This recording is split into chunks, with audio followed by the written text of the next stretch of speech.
Have you ever seen something you weren't supposed to? Something that made you feel off? Something you regret? Secrets like these are best kept to yourself. But since you're still alive, whatever you saw wasn't nearly as bad as what Peter Holland saw one fateful night in January of 2015. Peter was an unremarkable man, an office worker, slaving away at the daily grind.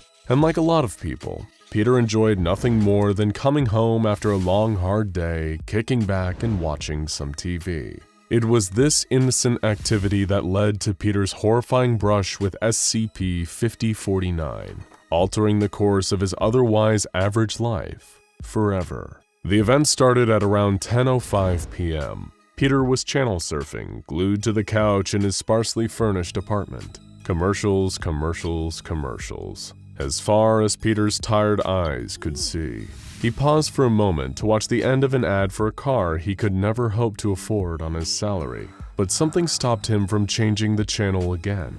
The next ad had begun, and it was playing a strange, scratchy jingle that gave Peter an odd sense of unease. But even stranger than that was the text on screen. Demon Dan's Discount Homunculus Depot in baby blue bubble lettering. He forced a smile. This had to be some weird comedy skit or viral marketing campaign, or maybe it was something he drank. But no, this was a real commercial, and things were about to get even weirder. The peppy logo faded to a concerning sight. A tall humanoid figure dressed like a used car salesman, but one that definitely wasn't human.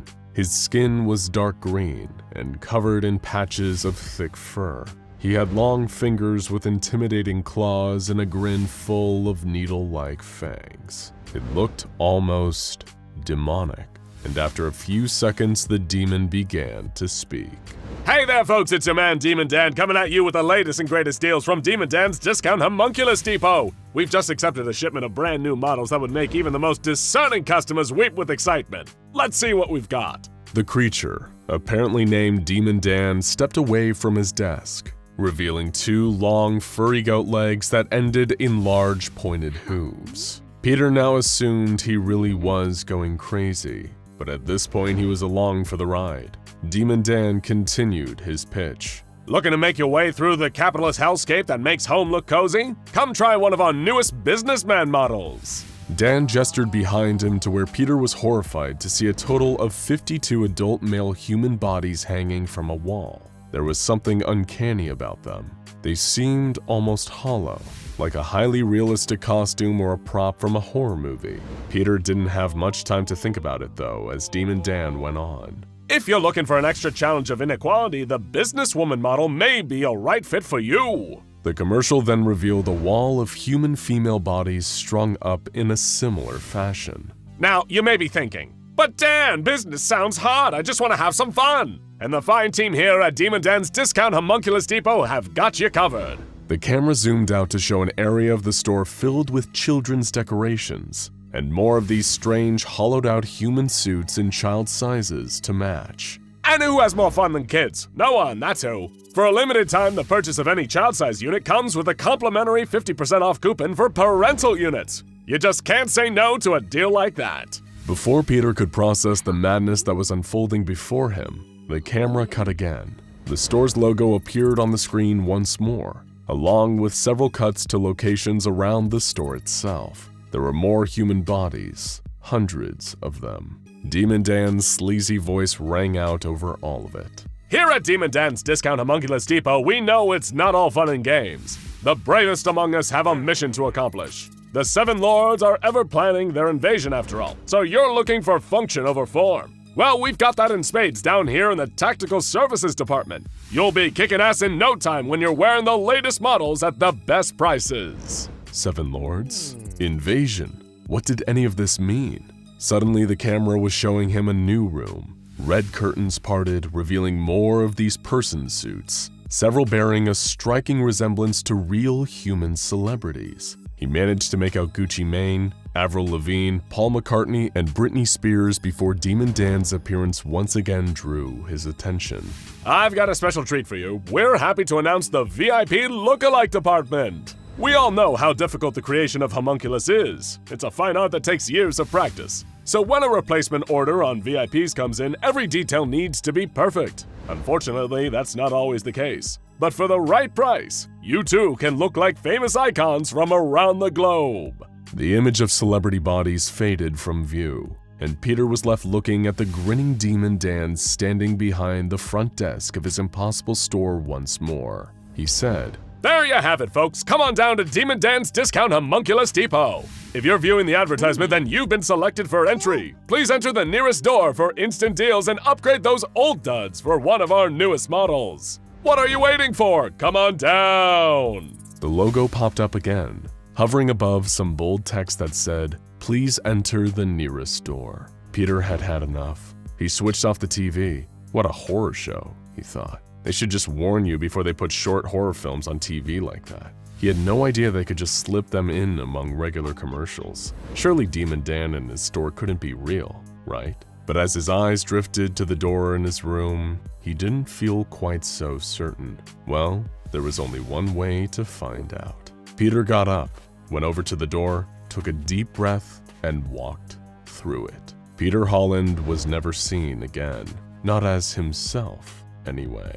The SCP Foundation has long been aware of this sinister transmission, known as SCP-5049-2, and luckily has found ways to prevent it from claiming more victims. The Foundation Television Analysis Department, as well as webcrawler 40Y40, which is the software the Foundation uses to root out anomalous activity online, are always vigilant for signs of Demon Dan's commercial running. Just observing Demon Dan, who is himself classified as SCP-5049-A, and his ads put you in immediate danger, as they can transform any nearby doors into SCP-5049-1s. Those are interdimensional portals that remain active for around 15 minutes after viewing the ad. So then what specifically is SCP-5049?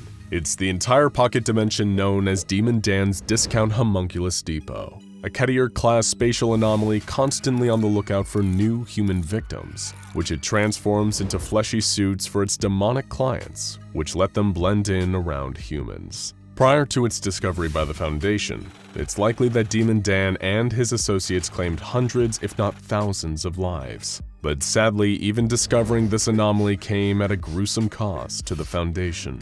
On February 16, 2020, the ad played on Safe Storage Warehouse 13's break room television. At the time of the broadcast, 4 Foundation personnel were present, including Security Agent William Birkin.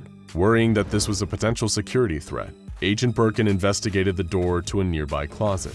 The second he opened it, he was transformed to the storefront of Demon Dan's Discount Homunculus Depot. He saw Demon Dan himself standing at the corner, while 4 smaller reptilian imps fought over a small flesh suit. Demon Dan scolded them, before turning his attention to Agent Birkin. Tis, you aren't supposed to be here, little man. How naughty. I'm gonna have to have a word with marketing once I'm through with you. Agent Birkin, fearing for his safety, drew his weapon and shot Demon Dan 3 times. The creature dematerialized, before appearing right next to Agent Birkin and disarming him with a swift chop. The unfortunate security agent was then grabbed by the considerably larger Demon Dan and thrown over Dan's shoulder. We know all of this because Agent Birkin's standard issue Foundation body camera recorded the whole terrifying ordeal, even as Demon Dan dragged the helpless Birkin back into the twisted workshop behind the store. There, Birkin saw what would soon be his own fate right before his eyes. Dan's minions converting human bodies into fleshy suits for their demon clientele, and this unfortunate security officer was next. Dan gave him over to a pair of large sheep-like demons, and told them to drain, skin, and declaw him. Birkin's video feed finally cut as the demons pulled out their rusty tools and began to work on him. Of course, the SCP Foundation wouldn't take an attack on one of their operatives, inside one of their facilities no less, lying down. The unfortunate death of William Birkin allowed the Foundation to refine their methods of intercepting the broadcast of Demon Dan's commercials. They even had a new mobile task force, Mobile Strike Force Kappa 11, or the Baphomet Bashers, specifically to deal with Demon Dan and his cronies. They did more than just prevent him from taking new humans, though. when the Baphomet Bashers teamed up with an A-class clairvoyant entity to improve their efficiency in predicting future broadcasts. They were able to launch sting operations and arrest 21 different demonic customers for interrogation. This impressive strike back finally gave the Foundation some meaningful leverage over Demon Dan, and through the use of their clairvoyant entity, they were able to call a temporary truce and arrange a meeting with Demon Dan himself. Captain Steiner, an agent of the Foundation External Negotiation Department, was the one to interrogate Demon Dan. They sat across from each other at a table, and Demon Dan was clearly tense, frustrated with the way the Foundation had been messing with his business. All of their sting operations were frightening off his customers. In return for letting him continue his work, the Foundation wanted Dan to turn over all the information on his bosses and customers, allowing the Foundation to track their movements. When Dan was evasive about whether he'd comply, they tried threatening him. Dan laughed them off. Go ahead, take your best shot, little man. There's a dozen more just like me. You won't stop anything. Finally, he was pressured into giving a yes or no answer as to whether he'd willingly collaborate with the Foundation and act as an informant against his kind. When Demon Dan hinted that he may be willing to comply, he began to make a horrifying gurgling noise and gripped his head in pain. He began speaking in Latin in a voice that wasn't his own, as though the 7 demon lords he served were speaking through him. They said, "You are a fool, jailer, to think a pathetic morsel such as this could aid you against us. I have allowed you to toil in your own delusions for far too long. You may have taken advantage of Asmodeus all those years ago, but you stop nothing. You hinder nothing. You jail and barter to no avail. Your time is coming." And then Demon Dan's head exploded, which obviously prevented him from giving any incriminating information on those he worked for. Whoever the Demon Lords are, they're certainly the secretive type. You may think that this is the end of Demon Dan's Discount Homunculus Depot and of SCP-5049, but soon another ad ran. It advertised the same products and services out of the same store. The only difference was that this time, a different entity was starring in it.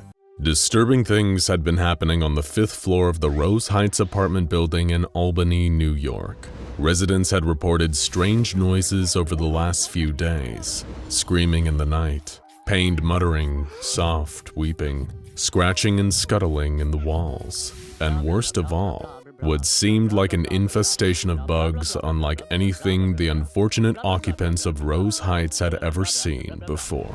They weren't abnormal in size or shape. They looked an awful lot like the common earwig, around 2.5 centimeters long with large curved pinchers on the back. But the color wasn't right. Unlike the usual dark brown, these earwigs were a silvery, almost translucent gray. When people spotted them crawling across their walls or hiding in the carpet, they seemed to shimmer in the light. Eventually, the building's landlady, Donna Tompkins, was called in to do something about the infestation. She spoke to each of the residents about their experience. They reported the strange noises, the mysterious bugs, and even a funny smell they'd sometimes catch in the hall, a smell like someone had thrown up. And every single person that Donna spoke to couldn't help but remark that the smell was particularly strong outside the apartment of a certain resident, Bill Parham. Stranger still was the fact that Bill hadn't been seen in days. Donna knocked on his door, but received no answer. She called him on his cell phone and could hear the phone ringing inside the apartment, but it just went to voicemail. When she checked the security footage of the lobby, she saw that Bill hadn't left the building in the last few days either.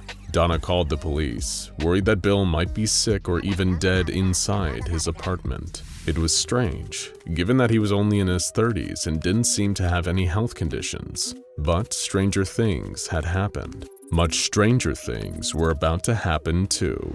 2 police officers arrived not long after. They called through the door one more time, and when they got no response, Donna gave them the key to head inside. The apartment was a wreck.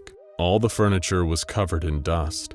Filthy dishes were piled high in the sink and on the draining board. The smell of rot was thick in the air. there were empty boxes of painkillers, all the pills popped from their silvery foil laying on the ground. But worst of all were the bugs. The apartment was crawling with them, and they were on every surface. Those silvery gray earwigs. Neither of the officers liked bugs, and it seemed like the deeper they got into the apartment, the more bugs there were. Some even seemed to be crawling towards them, pointing their pinchers at them as though they were defending their territory. This looked to be a textbook case of what happens when a resident keels over and dies. But there was just one problem. Where was the body?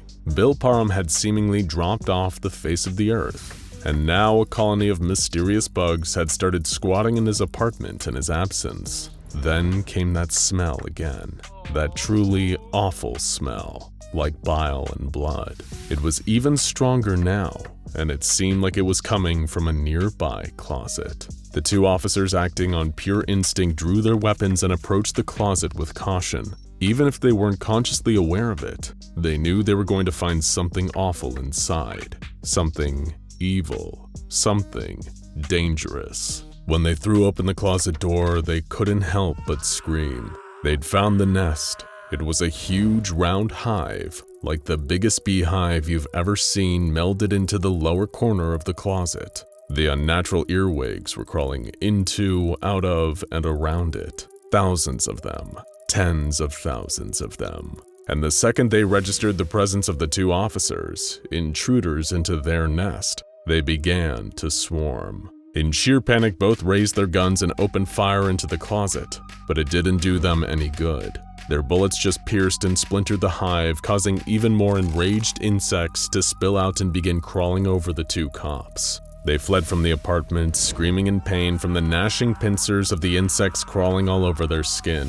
They never did find the corpse of Bill Parham, but that's because Bill Parham wasn't dead, at least not until mere moments ago, when the bullets from the cops' gun had torn through his bones and perforated his organs. He died not long after, and if he could still speak close to the end, he would have thanked them both for the mercy, because the monstrosity that they'd just encountered in the closet wasn't just a nest of mysterious insects in Bill Parham's apartment. It was Bill himself. This is the fate worse than death in store for anyone supremely unlucky enough to fall victim to SCP-439, better known by the nickname for their unique nests, the Bone Hive. And while these nasty little critters may be small, they're filled with enough pure nightmare fuel to send you running into 682's containment chamber for a little comfort. Let's go through this whole nightmarish process and tell you exactly what happened to poor Bill Parham.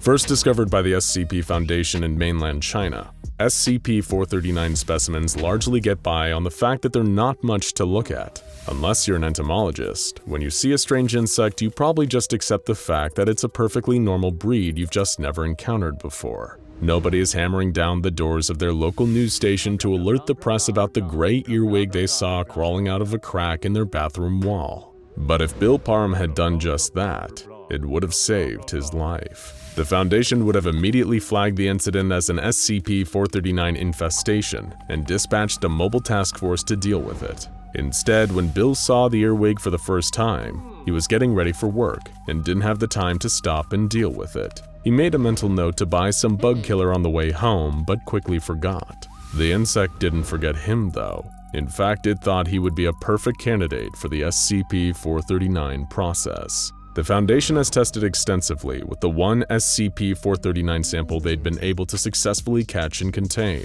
In all tests, they found that 439 specimens rejected hosts from any species other than humans. They're an extraordinarily specific parasite. It's also only one particular type of SCP-439 specimen that you actually need to worry about: the queens. Despite their superficial similarities, SCP-439 behave nothing like non-anomalous earwigs. Normal earwigs are not social creatures. They're solitary scavengers, and they don't keep nests as permanent habitats. The same can definitely not be said for SCP-439. They have complex social structures, much like that of bees, ants, and termites. with queens, scouts, workers, and warriors. If you happen to encounter a worker or a warrior, you may get a painful pinch from their pinchers if you get too close. But if you end up on the wrong side of one of the queens, then you have a much worse fate in store for you.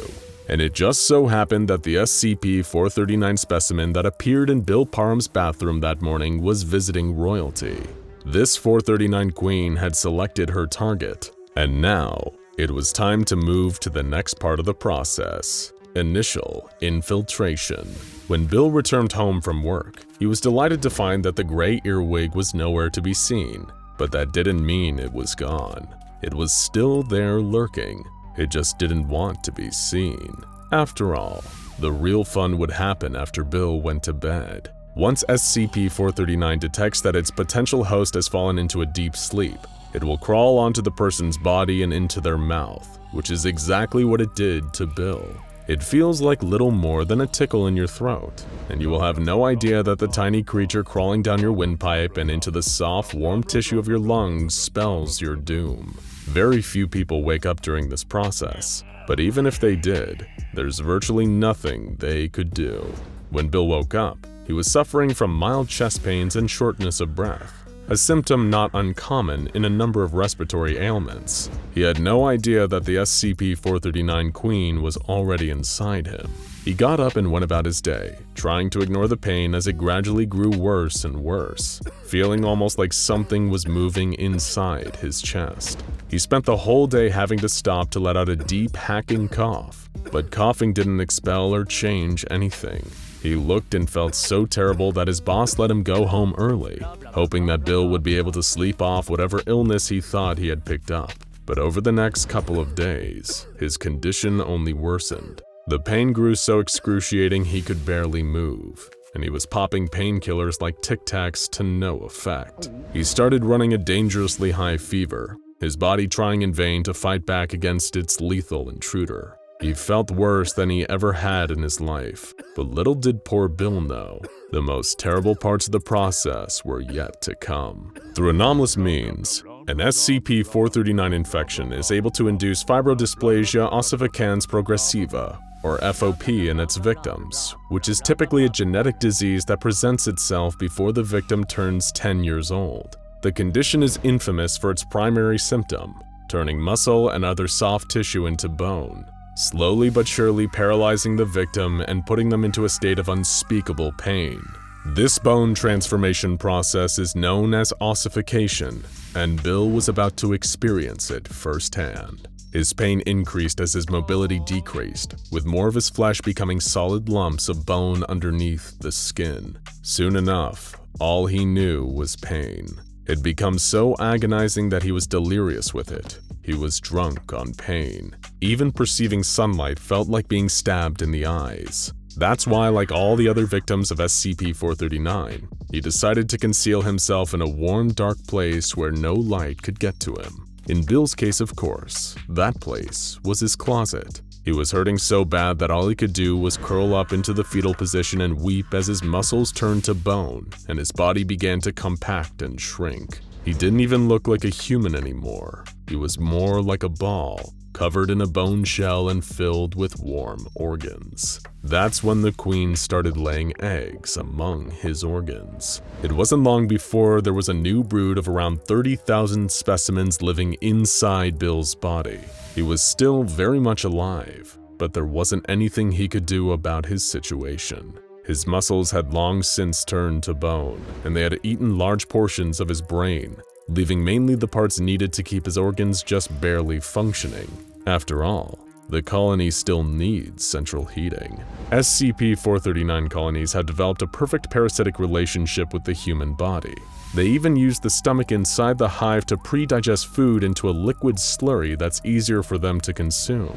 The only loser in this situation is someone like Bill, who is forced to become the new home for the world's most nightmarish freeloaders. Eventually, when the colony becomes too big, a queen departs to start a new one, and the process repeats itself once more. It's enough to make you want to sleep with your mouth closed for the rest of your life. Oh, and we haven't even told you the worst part yet. Foundation scientists have conducted tests on some victims of SCP-439 and found that while the creatures do consume large parts of the brain, the parts they leave are capable of consciousness. That's right. Their victims remain aware of what's happening to them the whole time, even when they hardly seem human at all anymore. What actually finally kills the victims of SCP-439 isn't the bodily trauma. It's the starvation that sets in when the colony inevitably moves on. Did we just hear you cough? You might want to go get that checked out. The year is 1941, and the world is gripped by the most violent and widespread war in history. Millions march to war as bloody battles are fought across the globe. Horrendous atrocities are carried out on groups of people, and parts of London are bombed to rubble on a weekly basis. Considering it's only been 20 years since the last World War, it must seem to the early residents of the early 20th century that the world is coming apart at the seams. And amongst the chaos, it'd be easy not to notice a secluded manor house in the English countryside disappearing without a trace for 11 days, before suddenly returning to our reality. But thankfully, one organization makes it its sole duty to notice the unnoticeable and understand the impossible: the SCP Foundation.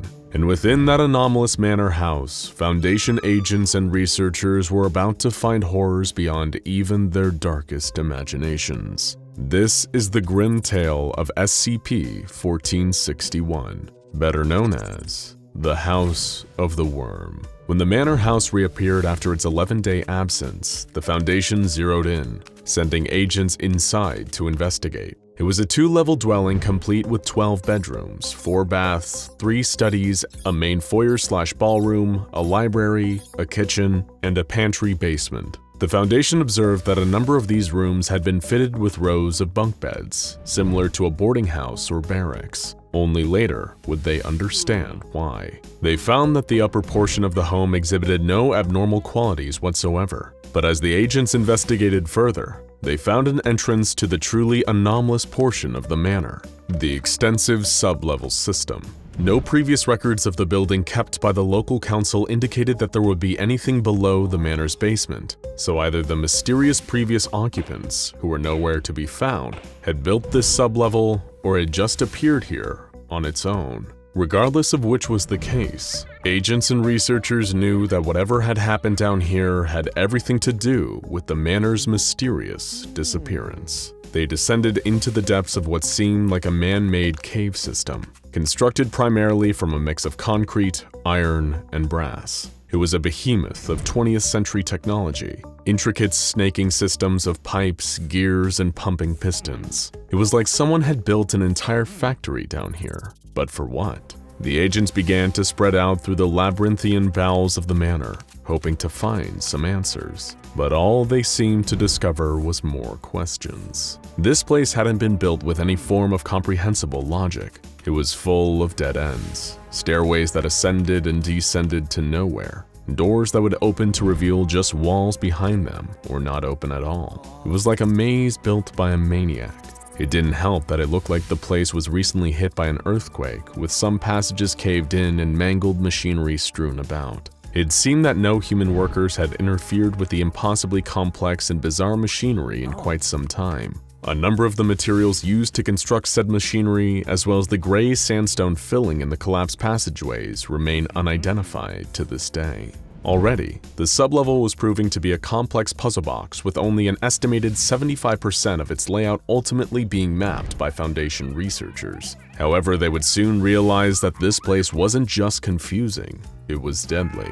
The only method of self-maintenance detected by the exploring agents were pipes that would fire a thick black lubricant onto the surrounding machinery. One of the Foundation agents had the misfortune of getting covered in it while exploring a darkened passageway, and 80% of his body was melted as a result. It appeared that the viscous black goo was incredibly corrosive to all organic matter. A number of the machines also emitted dangerously high quantities of gamma and X-ray radiation, making it difficult to explore many of the caverns without heavy hazmat protection. And worst of all, were the extremely hostile creatures living in the caves who would regularly attack Foundation personnel. These abominations came to be known as SCP-1461-1, vicious steampunk Frankenstein monsters, once human, but with large parts of their bodies replaced by crude mechanical implants, including metal teeth and claws. 1461-1s have displayed a taste for human flesh, and they have dragged multiple Foundation agents down into their lair to be converted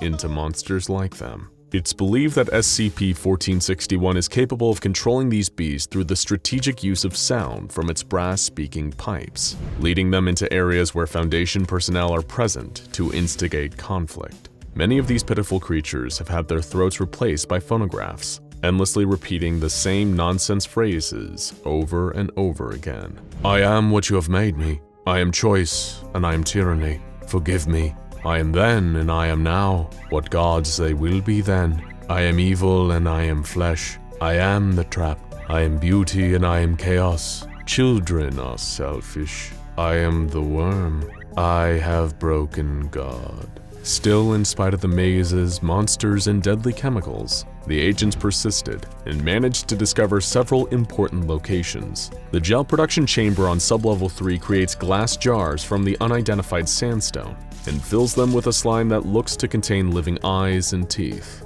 The factory deliveries room is filled with a huge number of crates and boxes, which seem to shift and change in number between Foundation patrols. The speaking tube room on sublevel 11 contains a grand pulpit that acts as the connecting point for the complex array of speaking tubes running through the entire cave system. The body parts of a deceased female also appear to be wired into the machinery, like spare parts. And on sublevel 12, they found the so-called catalyst room. Here they discovered a huge, complicated, clockwork and steam-powered machine that appeared to be broken and missing some parts. Most horrifying of all, though, is the raised platform in the center of the catalyst room, on top of which is a metal hospital bed. A desiccated male corpse rests upon the bed, its chest punctured by large syringes connected by tubes to some kind of pumping machine. The parts connecting this pumping machine to the overall apparatus of the room were missing, though, leaving its purpose a mystery. The Foundation assumed that fluids used to be drawn out of this corpse to somehow power the machine. You may be starting to worry that there doesn't seem to be any answers here, that this house is one big mystery. But lucky for you, you're wrong. An old journal was also discovered in the catalyst room, and if what was written inside is to be believed, then we may finally have some truth about who created the House of the Worm, why it was created, and what horrible events triggered its mysterious disappearance and reappearance. His true name has been redacted by the Foundation, and special efforts have been made to maintain secrecy around the house, seeing as it's an anomaly of great interest to a cult known as the Church of the Broken God. So we'll just call the one who made this place the Inventor. Before any of this, the Inventor was one of the many Englishmen traumatized and almost killed in the horrific trench battles of World War I. After a near-death experience, the Inventor, like many geniuses and madmen, was plagued by surreal and nightmarish visions. He saw a huge creature that he referred to as the Worm, a gigantic metal monstrosity with dragon-like jaws full of gnashing gears that rampaged through Europe, destroying and devouring everything in its path. These apocalyptic visions also presented him with a solution, vague blueprints for a machine that might be the salvation of him and others willing to take his new gospel to heart. An escape from a world that the Inventor knew in his heart was about to end. He hired work-starved laborers from across the country to help him make his visions a reality, and began a massive secret construction project beneath his isolated country manor house. For the Inventor, it was all a labor of love. He wanted to protect his wife, son, and daughter from the terrible jaws of the Worm.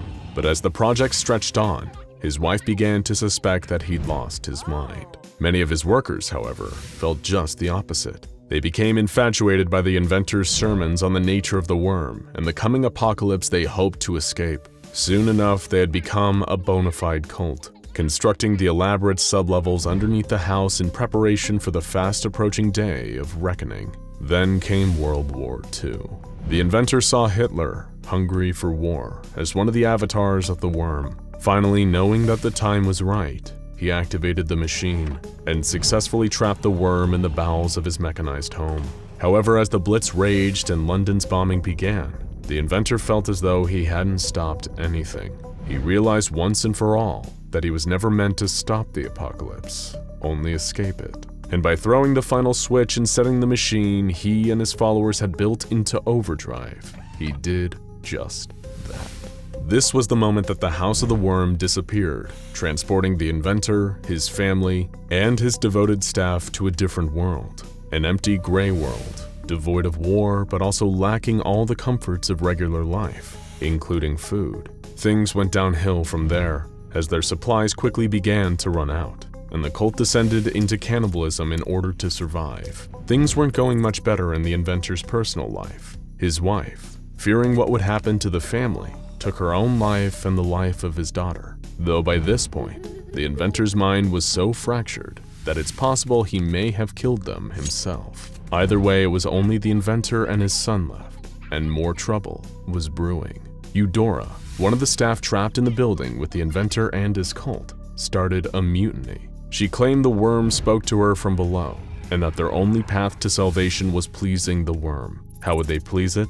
A sacrifice, of course. They would give it the son of the man who had trapped it. The mutineers took the inventor's only remaining child and descended into the lowest sublevels. The inventor followed, hoping to track them down, save his son, and salvage something from this nightmare. As he ventured deeper, battling the members of Eudora's new cult, he found that they were changing themselves, becoming the half-human cyborg creatures that the Foundation would later discover.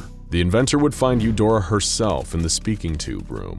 Her body, still living, was wired into the machinery, and she had sacrificed his son to the worm. In a rage, the inventor murdered Eudora, or whatever was left of her, then heard a familiar voice speaking out of a nearby speaking tube. It said, "I am what you have made me. I am then, and I am now. I am choice, and I am tyranny. I am evil, and I am flesh. I am beauty, and I am chaos. I am the worm." The voice was his own.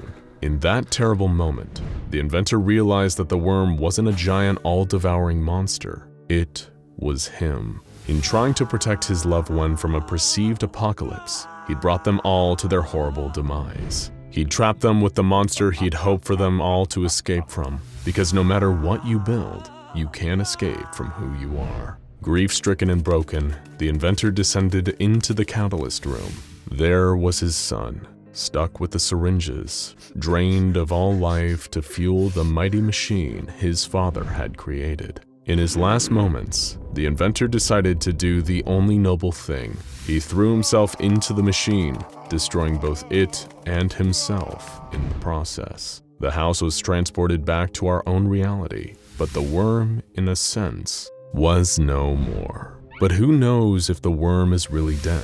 Its thoughts and poisonous intent still lingers in the caverns and rattles through the speaking pipes. Whatever really happened, the Foundation is still picking up the pieces today, and who knows what lurks in the parts still hidden from our knowledge. There is a planet orbiting a G-type main sequence star. Unlike the millions of barren rocks littering the cosmos, this one is in what scientists call the Goldilocks zone, the area around a star believed to be most capable of sustaining life. And life does more than just survive on this world. It thrives. The distant world is home to a mix of animal and plant life, including a large technologically advanced civilization of humans. Other than the Earth, this is the most complex ecosystem the SCP Foundation is aware of, and it may be the greatest threat to life on Earth in the universe. This is SCP-3003, a Keter-class object with one of the most ominous nicknames in the entire Foundation database: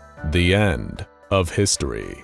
Research into this world, which is located roughly 208 light-years from Earth, revealed many similarities to our own world. It is only 3% heavier than Earth, rotates in 30 hours, and orbits its sun at a similar distance to our own planet. The temperatures are similar, and they are temperate enough that the majority of the planet's landmass is able to support large numbers of life forms. While few species found on SCP-3003 are identical to those on Earth, many are surprisingly similar, but it's 3 of these organisms specifically that combine to create an existential threat to our own world. SCP-3003-1 is a small beetle-like creature known as Mars by the planet's human population. While they grow to only 3 centimeters in length at most, they have a strong ability to defend themselves. In addition to their hard carapace, they can shoot a spider silk-like substance from their abdomen and coat themselves with acidic liquid which makes them impossible for predators to eat. They spend most of their time swarming and feeding on plants, and can live 15 years in the wild. They're largely harmless to the planet's humans. That is, until an invisible enemy enters the picture. SCP-3003-2 is a single-celled amoeba-like creature that has evolved to be completely dependent on other beings like the Mars. In other words, it's a parasite, and SCP-3003-1 is essential to its life cycle. After it makes contact with the Mars and infects them, though, it doesn't stick around. Rather, it starts to transform the beetles into vicious parasites themselves, causing them to grow a long, pointed stinger on their head. This stinger can paralyze its target, allowing the Mars to inject whatever it stung with the population of SCP-3003-2 lurking inside of it. And these beetles that have been taken over only have one target. SCP-3003-3 entities are humans, 30 billion of them, to be precise. The human civilization of SCP-3003 is far larger than our own, and studies have indicated that they're genetically identical and could even produce viable offspring with the humans on Earth. And they are the primary target of the infection of SCP-3003-1 and 2. When attacked by the infected Mars, the beetle creates a hole and enters into the human's body before sealing the hole with its silk material. Once inside, it can live up to 3 years inside the human, during which time the human is fundamentally transformed. Once they've been infected, the SCP-3003-3 human becomes obsessed with spreading the Mars and develops a pleasure response to being in its presence. They maintain their intelligence and become hyper-rational, able to evaluate information quickly and effectively without any influence of emotions. While the capacity for emotions remains, these humans rarely express them and almost never act on them. They have one primary function: to spread the infection further. It sounds like the beginning of an alien invasion, but the invasion already happened. The war is over, and the humans of the planet orbiting HIP 56948 have lost. The infection is not growing. It's already complete. SCP-3003 has a population of 30 billion humans, and every single one is host to SCP-3003-1 parasites. This happened centuries ago, and the entire society has since been reshaped to accommodate these parasitic creatures and to make the human population more hospitable to them. While these humans are identical to those on Earth, they lack its genetic diversity. The humans of SCP-3003 have been selectively bred to make ideal hosts, complete with larger bodies, more fat tissue, higher pain tolerance, and less susceptibility to diseases. But the society has not degraded due to the infection, quite the opposite. The SCP-3003-3 population has become a hive mind of sorts, working together towards a single purpose. As such, these humans have evolved to be far more united than humans on Earth. They all speak a single language similar to Dutch, with no other languages still active. All humans belong to the same culture, and research has indicated this is about 500 years old. Before the infection, they were a humble society that had over 7,000 different cultures and mainly engaged in trading. None of them exist anymore, and they aren't the only thing that's gone. SCP-3003 lacks Earth's genetic diversity in animal and plant life. That's because in the early wave of SCP-3003-1 infections, the newly infected humans targeted any species that preyed on the Mars.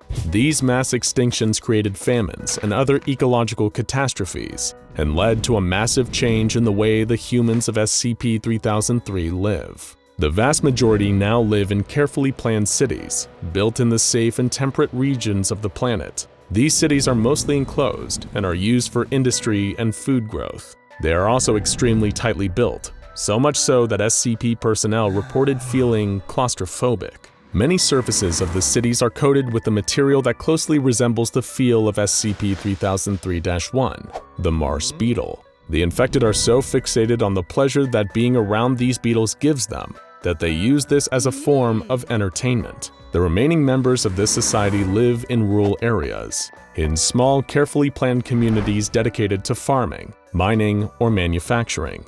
These small pods are even more structured than the cities. Children in this world are raised communally by large groups of workers specializing in health and education.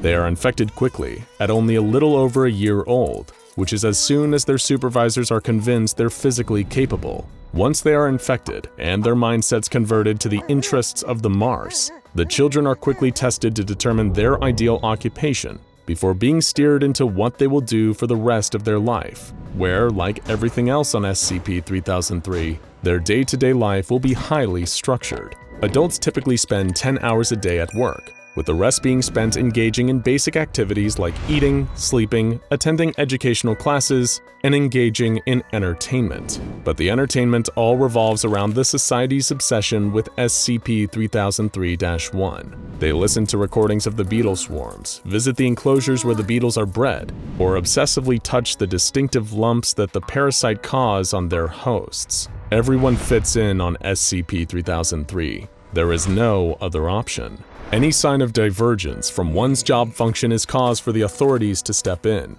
The first step is medical exams to make sure that the parasitic infestation isn't becoming too harmful. Anyone who doesn't conform to the social standards is restrained by local members of the Hive mind and brought in for observation. When someone becomes too old or sick to work for society and act as a host for the Mars, their usefulness is at an end, and they are used for organ harvesting and experimentation. In the Society of SCP-3003, one life has no meaning. Its only worth is the value it can bring to the hive mind. There's one area of SCP-3003's development that is of greater concern to the Foundation though: their technology. SCP-3003-3 works as one, and that has allowed it to develop technology far beyond that of what we have on Earth. Their planet is run almost entirely on wind, solar, and tidal power, with a small amount also coming from geothermal and nuclear. Their computers have enough power to produce data that makes foolproof recommendations for public policy, and their artificial intelligence systems are far beyond anything the Foundation has developed. Their crops have been genetically modified to have ideal hardiness and nutritional value, and they routinely experiment on their own DNA for selective breeding purposes. The planet has launched satellites into space and visited the other planets in their solar system. But it's one invention in particular that has brought this strange planet to the Foundation's attention. SCP-3003-4 is a massive facility on SCP-3003 with one purpose: to open wormholes that can transport members of the planet to any other point in space. Each use of this device uses up more energy than Earth uses in a full year, and the device seems to have been created with one goal in mind: to transport representatives to other planets that can expand their parasitic civilization to. The desire to spread the infection of the Mars is a single-minded obsession for the citizens of SCP-3003, and they now have their sights set on Earth. Unlike most dangerous specimens, SCP-3003 and its native species were not discovered in the wild. Rather, it made contact directly with the Earth through its wormhole generator, sending ambassadors who came bearing the news of their gospel of a better, unified way of life that would be achieved by joining their growing empire. They could have passed for missionaries, but what they were preaching was infection with a parasitic mutated beetle. The SCP Foundation was not prepared for this first contact, and collected all the evidence they could on this strange new society. They quickly came up with one conclusion: SCP-3003 was larger, more powerful, and more advanced than anything on Earth, even the SCP Foundation.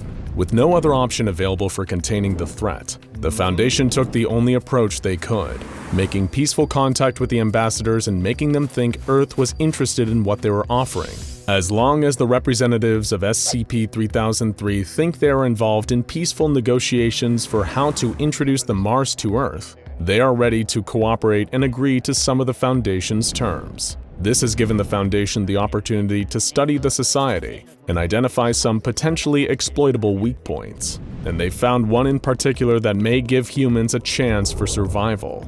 That weakness? The representatives of SCP-3003-3 do not know how to lie. Once they're converted to host the Mars, Everything they do serves a common purpose and is shared with every other member of their hive-like society. There is no need to lie and no purpose to it in their society.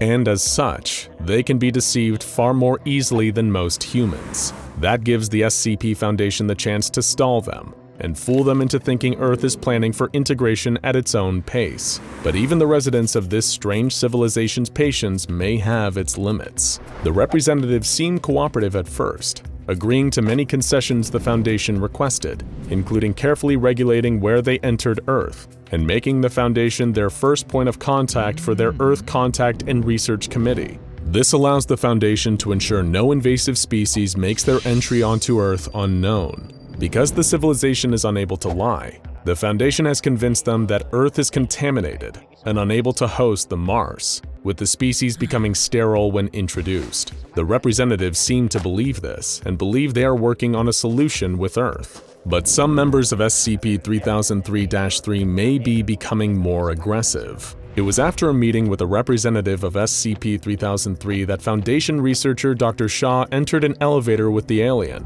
Suddenly, the Mars host became enraged, tearing the control panel out of the wall and stopping the elevator. Dr. Shaw was terrified, but the representative simply said it wanted some alone time. The SCP-3003-3 representative started speaking, but it didn't seem to speak like the other members. It was intense and intimidating, and most worrying, it referred to taking over a two-legged species over 500 years ago. It wasn't the human speaking, but neither was it the Mars. No, this was the single-cell organism that had puppeteered both them and the Mars. Unlike the humans of SCP-3003, it wasn't fooled by the Foundation's subterfuge. It knew they were resisting, and it didn't believe the story about the planet being inhospitable to the Mars. It wanted the Earth to surrender and join the hive mind, and it argued Earth would be better for it. No more war, no more conflict, no more hate, no more poverty. All it would take was the complete surrender of everyone on Earth's free will, and it made clear that it would win.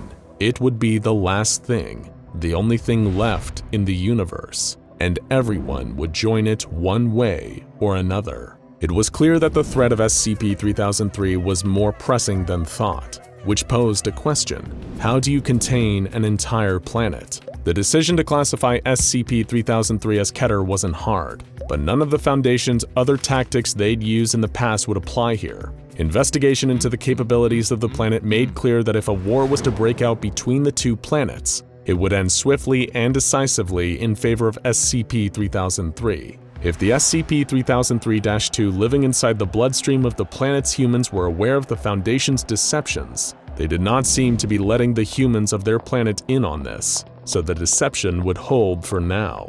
But SCP-3003 was moving fast as well, and soon it might be too late to contain it. Two projects in particular concern the Foundation. One is a genetic tampering experiment to make SCP-3003-3 more hospitable to their purpose. It would add artificial genes to their human hosts, making them consume less resources, becoming immune to common pathogens, and making them able to host 10 times as many Mars inside their bodies. These genes would turn the infected humans into their own new species. They are working on traveling to and terraforming planets in other star systems, which would make them capable of spreading virtually anywhere, and at that point, impossible to contain.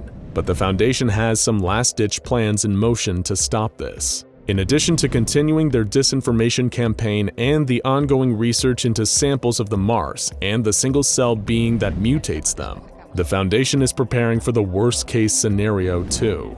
They are spreading disinformation among scientists to ensure no additional contact is made with elements outside the SCP Foundation, and the O5 Council has authorized studies into how to eliminate this threat permanently. But the Foundation will only have one chance to do so, and any attempt will need to involve the elimination of their wormhole device to keep them from escaping, because even one specimen escaping could mean infestation of another world, and eventually, the threat would begin anew. But for now, the Foundation has not deemed any plans for an attack to neutralize SCP-3003 either practical or likely to succeed, which means the Foundation is left focusing on maintaining stable relations with SCP-3003-3. They continue to try and convince them that the Earth is moving towards peaceful integration, and let's hope they succeed in this task for as long as they can, because for now, this is the only thing we have standing between us and the end of history. We've all heard of the Led Zeppelin song Stairway to Heaven, a title that invokes the image of a stairway leading up to a land of peace and paradise. But where else could a stairway lead? To a dusty attic full of old photo albums? To the upper level of a mall where the movie theater and frozen yogurt shop are neatly situated? Perhaps it leads to a rooftop with a beautiful view. Or maybe, just maybe, a staircase could lead you to SCP-2427. SCP-2427, appropriately nicknamed A Thing Full of Stuff, is an extra-dimensional area filled with a variety of unusual and anomalous objects. SCP-2427 can be accessed by way of a broken stone staircase located in rural Ohio. According to local legend, carrying a sprig of hemlock up the broken stairs will allow a person to emerge into a mysterious grass clearing that appears to be in a forest somewhere in the United States. No matter what time a person ascends the staircase, the solar time in the clearing will always be 2 p.m. You know how people say it's 5 o'clock somewhere? Well, it's 2 o'clock somewhere too, and that somewhere is here. The pocket dimension that is SCP-2427 is thought to have been a holding area for weapons, prisoners, and artifacts belonging to an ancient cult known as the Brazen Heart. Little is known about this relatively obscure cult, other than the fact that they worship the demonic entity Moloch, a known enthusiast of violent human sacrifice, and were previously thought to have been eradicated during the Spanish Inquisition. The existence of SCP-2427 suggests that they are very much not eradicated, and are still active. They refer to these holding areas as attics, and though no confirmed members of the Brazen Heart have been contacted, it is considered possible that there are at least a handful of other attics hidden around the world. The Foundation has identified 7 anomalous objects inside of SCP-2427 so far, each strange in its own beautiful, though often terrible way. Like snowflakes, if they were capable of killing or maiming you. The first object in SCP-2427, aka SCP-2427-1, is a seemingly normal fire hydrant. However, if you think there's anything normal about the items found here, then you haven't been paying attention. The hydrant is made out of lead, and when opened, it expels high levels of ionized radiation. No specific measurements of the radiation have been taken yet, but it is definitely hazardous to human health. One unfortunate member of D-Class personnel has proven that it is a high enough level to melt human flesh. Sorry about your face, Dave. The hydrant is currently contained within an electrified perimeter and is not to be opened under any circumstances to prevent any further flesh melting. The last thing we need is another Dave incident. The second object contained within SCP-2427 or SCP-2427-2 is not actually an object at all. It's a building. Only on number 2 and we're already throwing curveballs at you. Trust no one. Surprises lurk around every corner. This particular building resembles a large multi-storied sanitarium built in the 1860s. Though it is clear from the outside that the building has or should have multiple stories, the inside is a different matter. Past the building's front doors is a non-Euclidean space consisting of a single floor and 3 sparsely decorated rooms with one central foyer. The first room is the holding place for SCP-2427-3. The second contains SCP-2427-4, and the third room contains nothing except scattered religious documents, bottled water, and a selection of canned food. No unauthorized staff are permitted to enter the building, in order to minimize complications or potential employee casualties. The first 2 anomalies on this list are hardly even strange by SCP Foundation's standards. Sure, the hydrant can melt your face, and the building defies the laws of physics and space, but that's just a regular Tuesday around these parts. Been there, seen that. What else you got?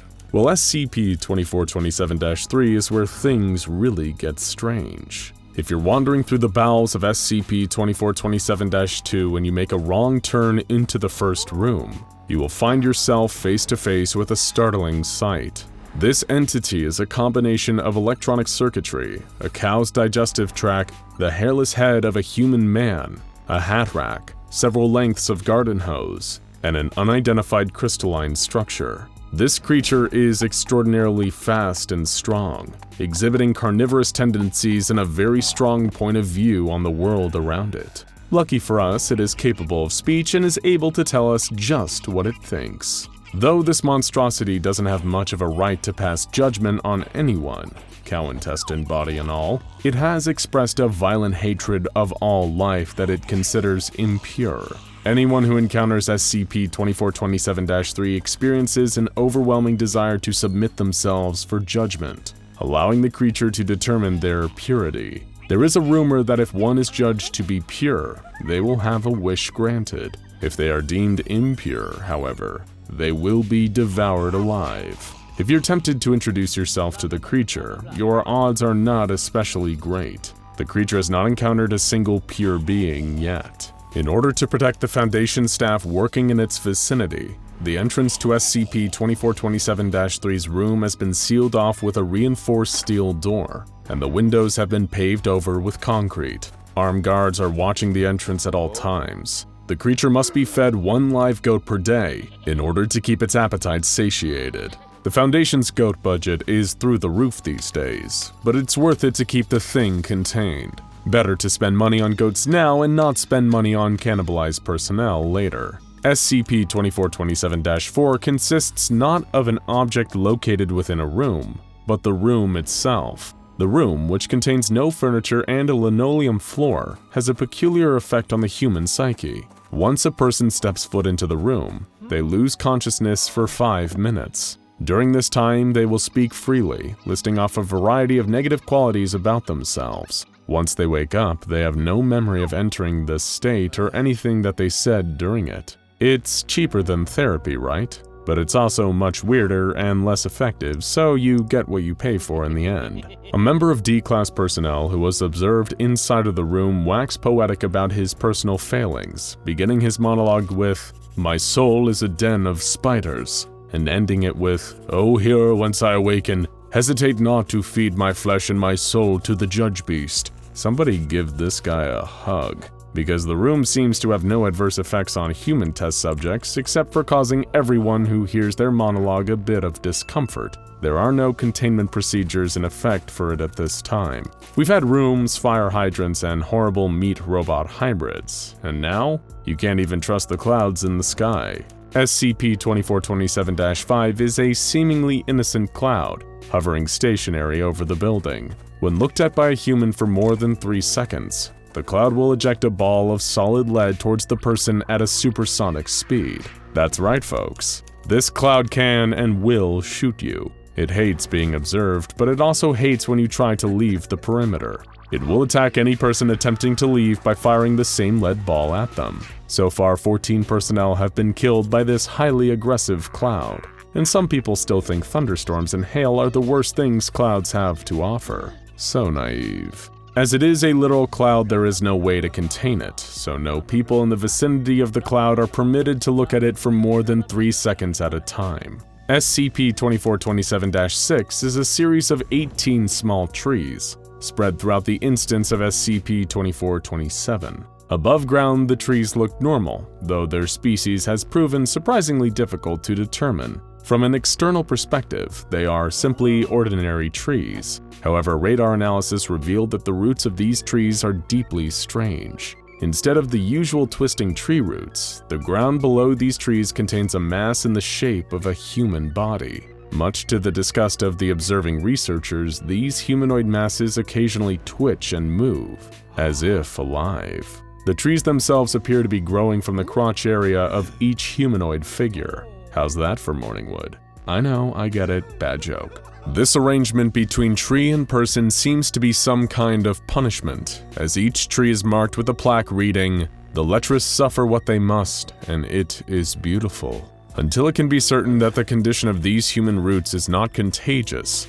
these trees are to be treated as potential biohazards and isolated in individual containers. The final object in SCP-2427 currently categorized by the Foundation is SCP-2427-7. SCP-2427-7 is a pile of ashes and wood located just behind a posted sign that reads, "The Liar's Cradle." Extensive testing has been established that the Liar's Cradle was almost certainly used as a torture device in interrogations performed by the Brazen Heart. A person standing within the boundaries of the cradle, which encompasses the aforementioned circle of wood and ashes, is unable to lie without suffering the consequences. Namely, they will be set on fire. The nature of how exactly the Liar's Cradle works is not certain, and more research needs to be done on it. However, this much is known for sure. It contains no sentient intelligence. It is not aware of what it is doing. It does not kill its victims,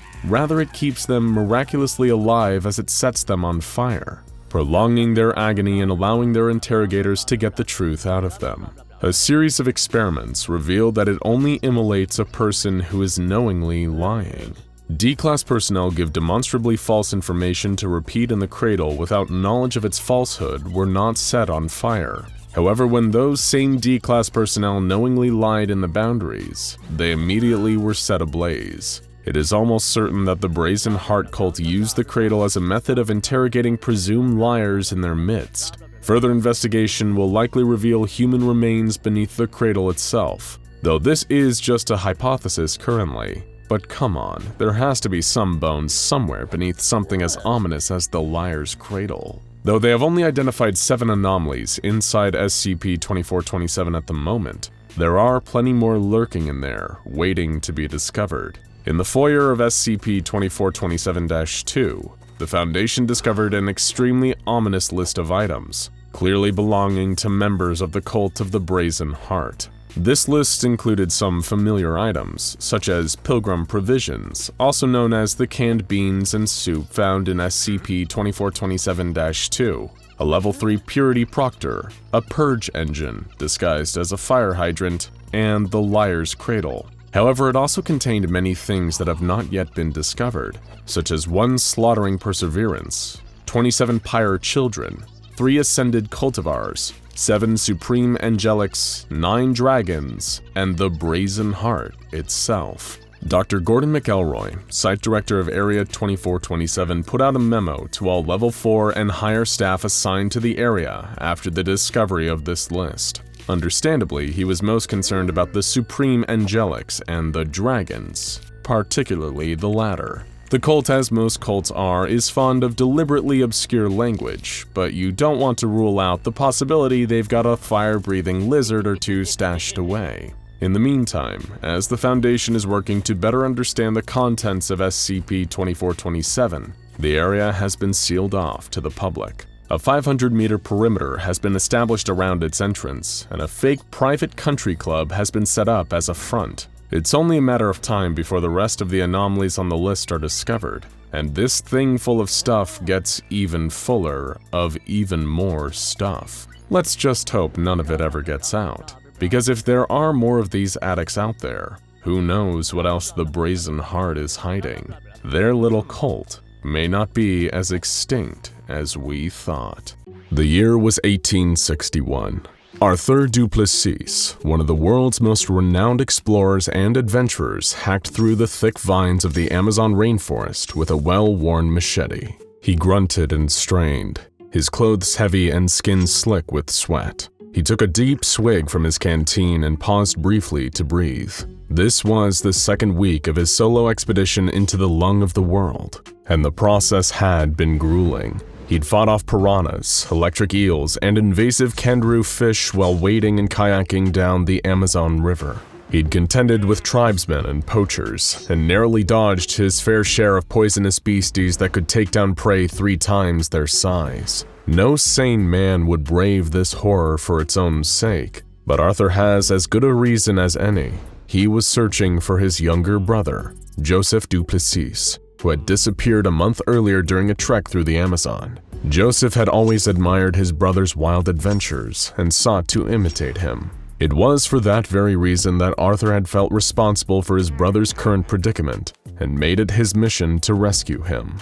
The Amazon is an ancient and cruel mistress. The arrogant and foolish have hoped to conquer or tame her for centuries, but countless men had disappeared in the pulsing heart of this green behemoth. Arthur may have been a world-class explorer in a different league to many of the others whose lives this green inferno has handedly taken, but there were creatures lurking deep in the Amazon that went beyond even Arthur's knowledge. The kind of beasts that would make the darkest and most twisted nightmares look comparatively inviting. Beasts like SCP-2031. If Joseph was able to send Arthur one more message before it all came to a horrible end, we could only imagine it'd be something like, "Don't come for me. It's already too late. But there's still time to save yourself, brother. Stay away, for God's sake, stay away. You have no idea what you're dealing with here. Forget about me. Go while there's still time." Sadly for Arthur du Plessis, that time was about to run out. He ventured further into the depths of the Amazon, where even light was scarce under the thick canopy above. A mighty green anaconda slithered through a nearby tributary, tongue flailing in search of prey.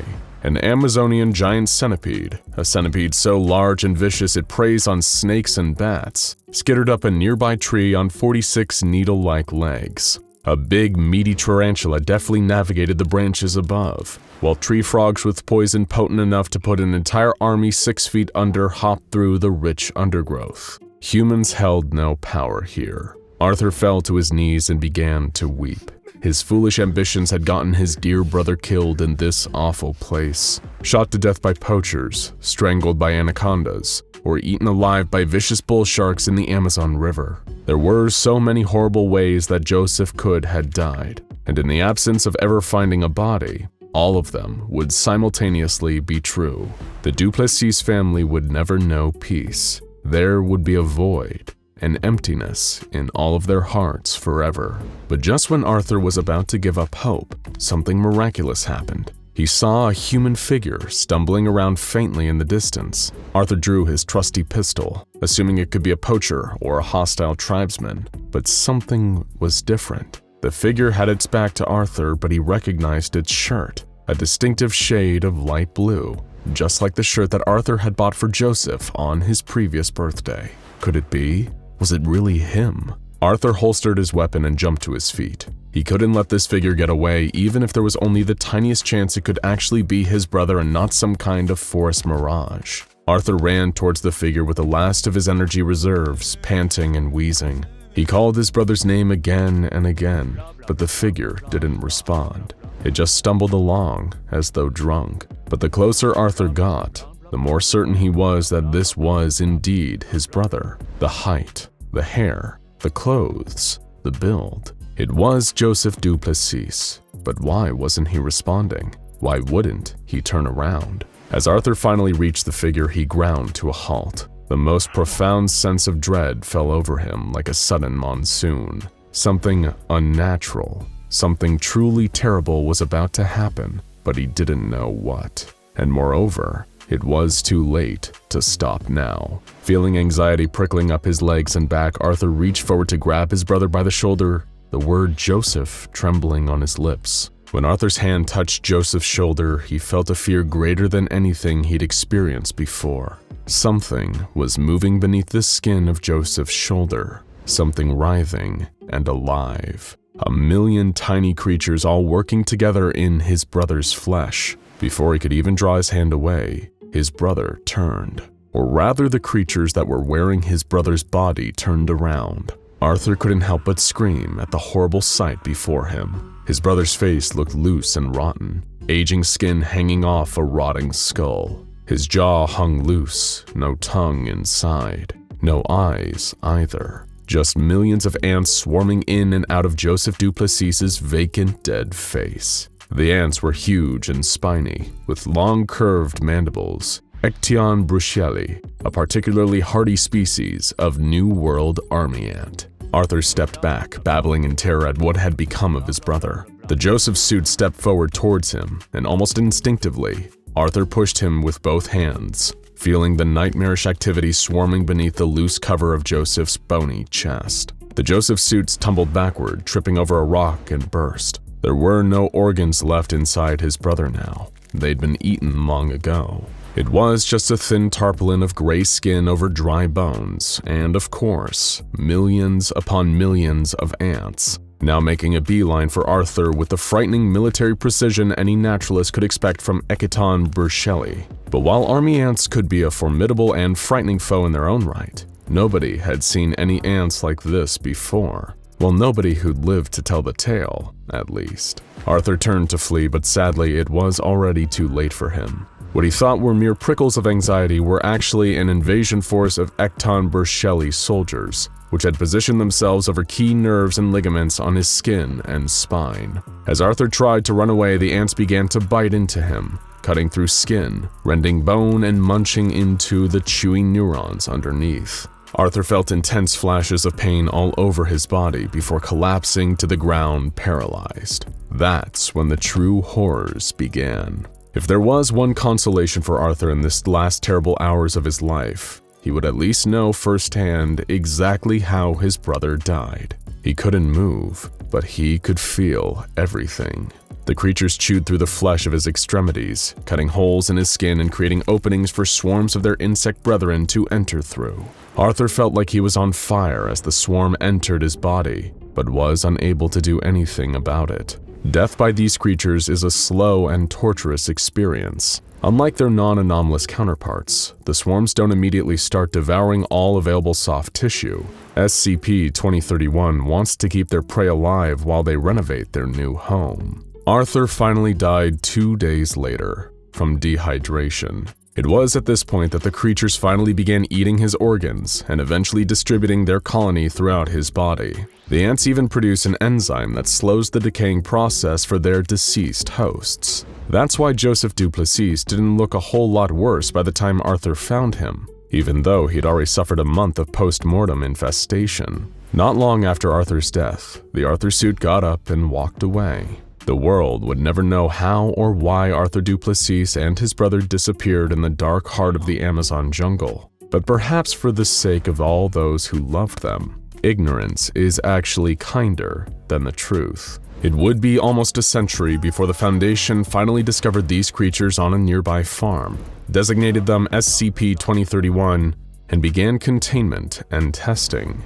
They soon became aware of what Arthur, Joseph, and many others had learned the hard way. While they may be relatively ineffectual individually, together these insects were a real force to be reckoned with. Very few non-anomalous animals had any chance of escaping them once they'd set their sights on a target and began assuming their attack positions. In one observed instance, SCP-2031 soldiers were able to take down a 1,000-kilogram Angus bull in 5 minutes, most of which was just spent getting their soldiers into their proper positions over the spine and leg ligaments. The Foundation just got extremely lucky that these vicious insect predators happened to be isolated to some pretty specific areas in South America, thanks to the climate requirements of their habitats. In fact, pretty much all of the specimens the Foundation found were all in one place. The creatures had developed a particularly frightening form of ant farm known as SCP-2031-A, an isolated containment zone on a stretch of farmland where the ants could find hosts in the form of live people and animals, keeping them relatively isolated. 27 separate SCP-2031 colonies were first found on this farm, inhabiting and operating 27 different corpses. These include 15 cows, 5 different horses, 3 domestic pigs, 1 dog, and most fascinating of all, 3 human specimens, an adult male, an adult female, and a child of unspecified gender. What's even more fascinating than the efficacy of these ants in attacking all different kinds of prey is their deftness at mimicking the behavior of their hosts. This isn't a reconstructive maggot situation. See our video on that nightmare for further information. The ants attempt to make their hosts actually act like the creatures they once were. The Foundation were astonished to see that the 3 human suits seemed to actually go through the motions of running the farm, watering the livestock, dispensing feed, moving other SCP-2031 colonies from one pasture to another. The human child suit would even spend extensive time playing with the dog suit, engaging in games such as fetch or mock wrestling.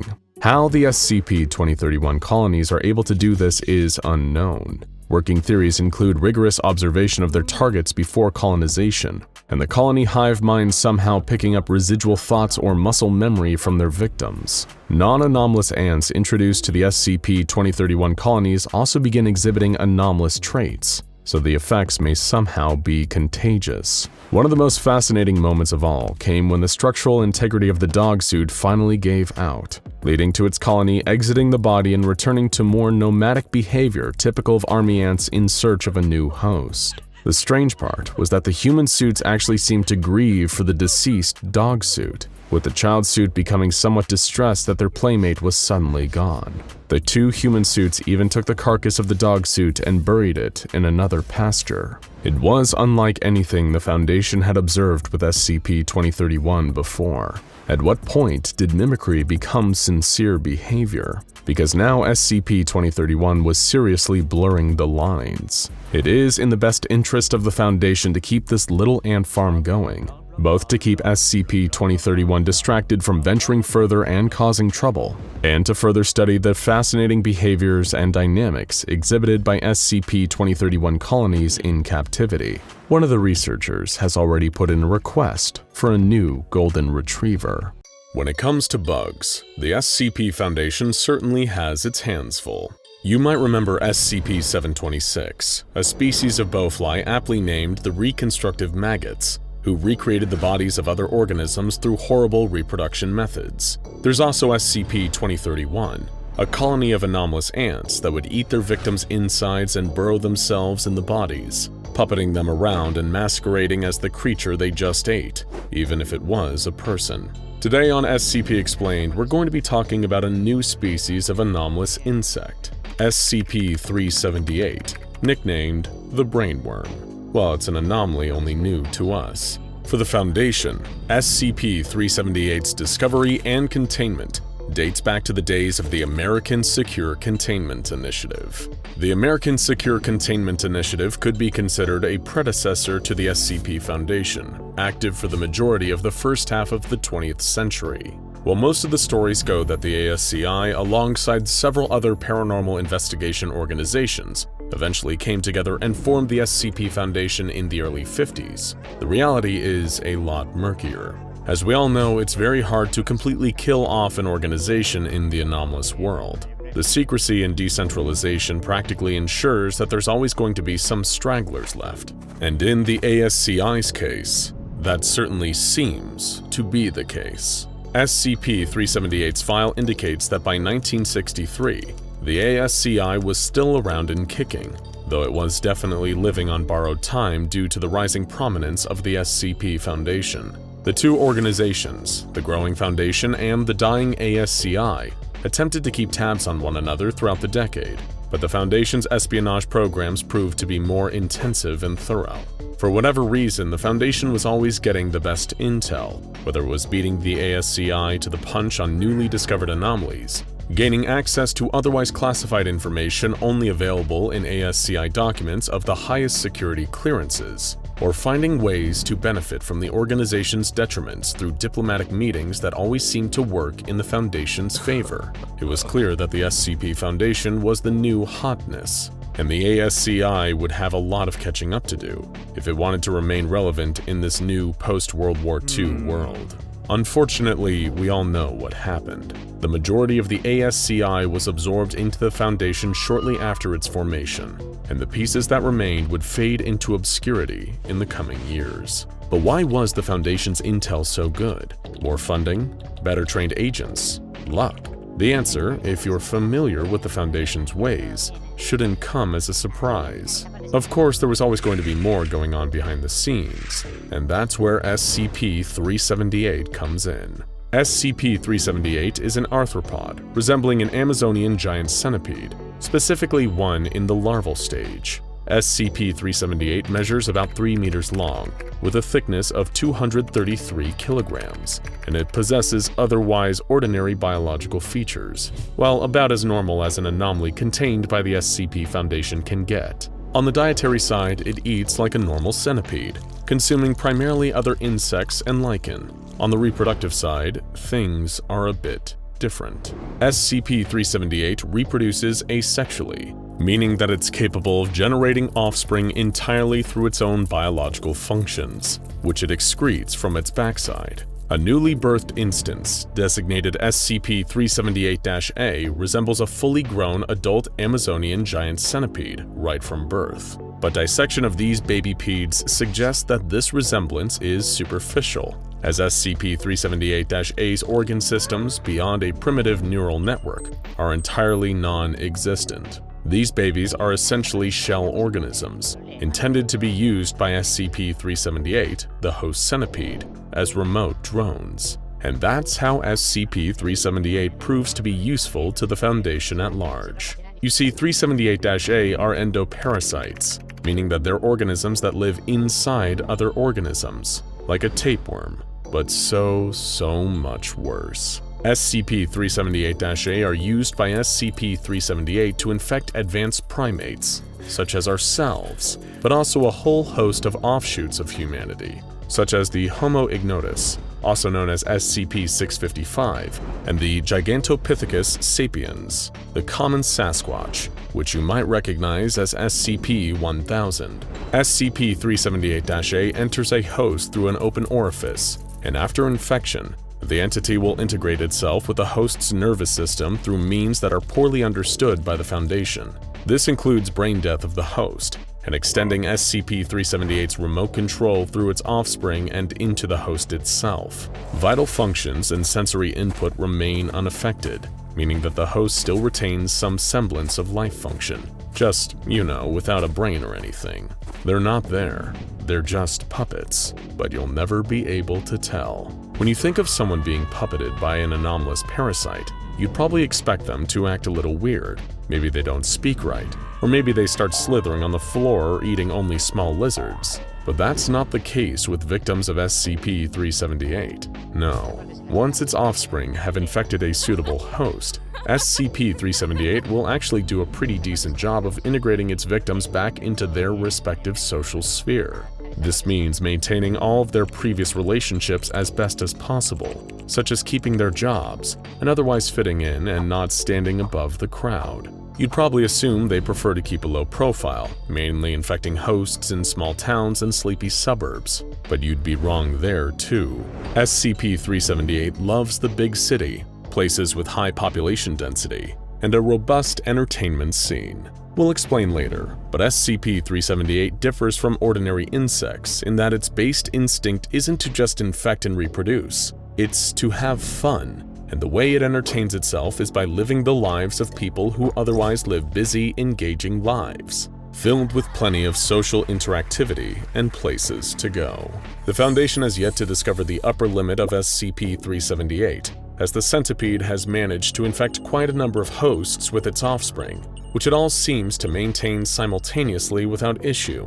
Upon interrogation of a host, SCP-378 confesses to the existence of 26 human hosts, 2 instances of Guatemalan black howler monkeys, and 3 instances of SCP-1000. Considering the complex social hierarchies of monkeys, it's unsurprising that SCP-378 infected a few of them just to try them out, on top of infecting a few Sasquatches in the form of SCP-1000, which SCP-378 conveniently is immune to the inherent anomalous effects of. But there is no question as to which species SCP-378 prefers. In fact, those other things it infected, according to the host, were only acquired during periods of heavy intoxication. See, the centipede enjoys getting a little tipsy too. You can't have that in the Amazon rainforest. As humanity is the dominant species on Earth, we're the ones with the shiniest toys for SCP-378 to play with, the most exciting lives, filled with more pointless interaction and labor than a bug would know what to do with. And that's what makes SCP-378 so intriguing for the Foundation.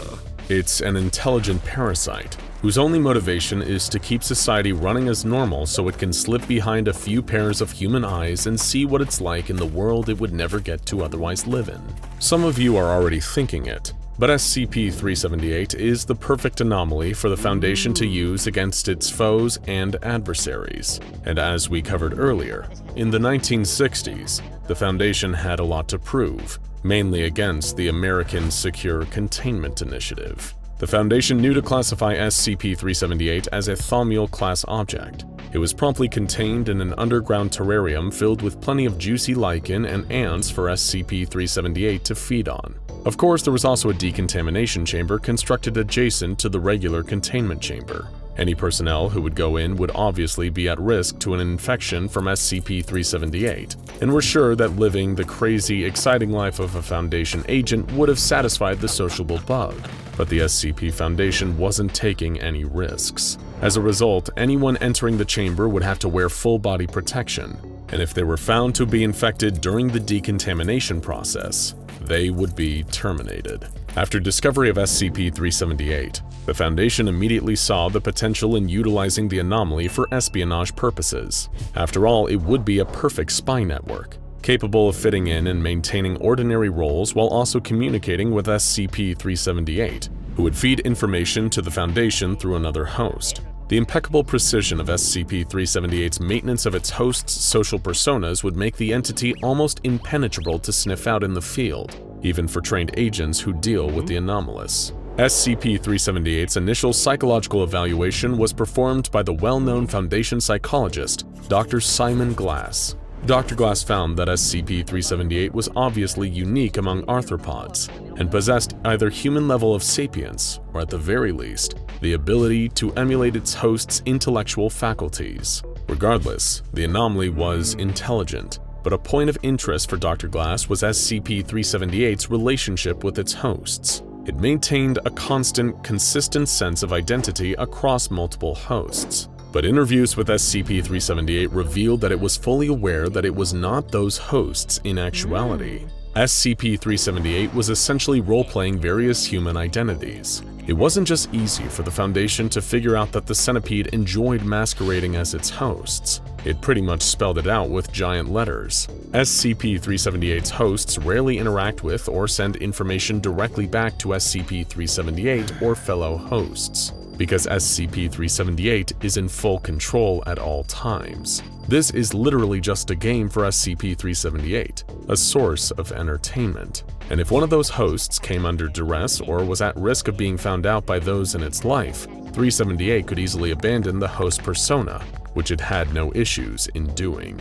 Dr. Glass found that the host behavior was largely unique to each instance, and extroverted personalities were a favorite for SCP-378. Hosts rarely isolate themselves, except to sleep or use the bathroom, and SCP-378 appeared to take equal enthusiasm in both stressful and pleasant situations. After all, this was all a big role-playing session for it. SCP-378 appreciated some excitement in the lives of its subjects. In a way, this was like an infinite source of entertainment. You could live as many lives as you wanted at once, have almost no attachment to any consequences, because you're a bug who has no stake in the real world, and you get to experience things no other member of your species ever has or ever will. SCP-378 really is living the dream.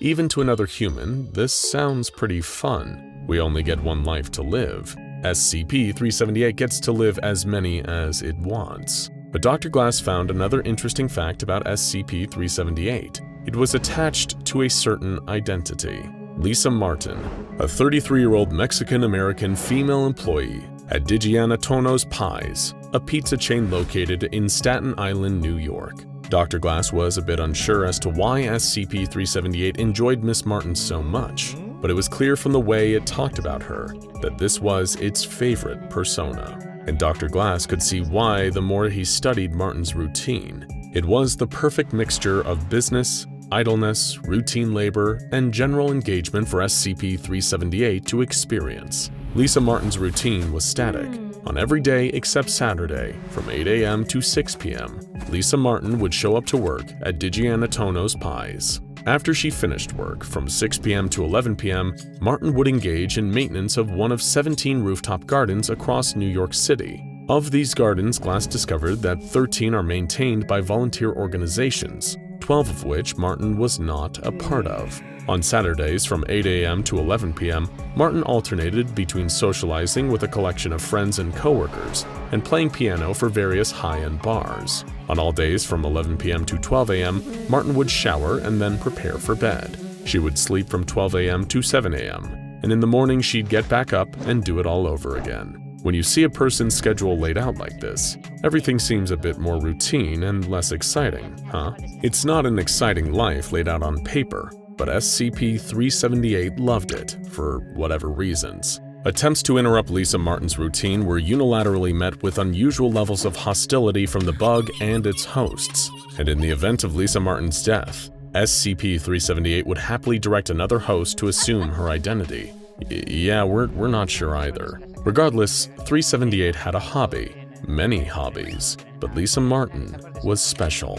Dr. Glass's evaluation proved to be popular with the upper ranks of the Foundation, who, due to SCP-378's intelligence and awareness of human sentience, could prove to be useful to the overall mission of the Foundation. As we said before, in 1963, the Foundation had to contend with a number of powerful adjacent organizations, the Global Occult Coalition, with their destructive tendencies and the backing of the world governments, GRU Division P, the Soviet Union's anomalous research military unit, the remnants of the American Secure Containment Initiative, who, while not as prominent or as powerful as they used to be, still remained an organization capable of deterring the Foundation. As a result, the Foundation looked into applying SCP-378 through practical means. Dr. Glass's work importance could not be understated, but the prevailing theory was that SCP-378 did not understand the significance of social dynamics in regards to hierarchy and social capital. This could be observed in its strange defense of Lisa Martin. Several of SCP-378's hosts held positions of power,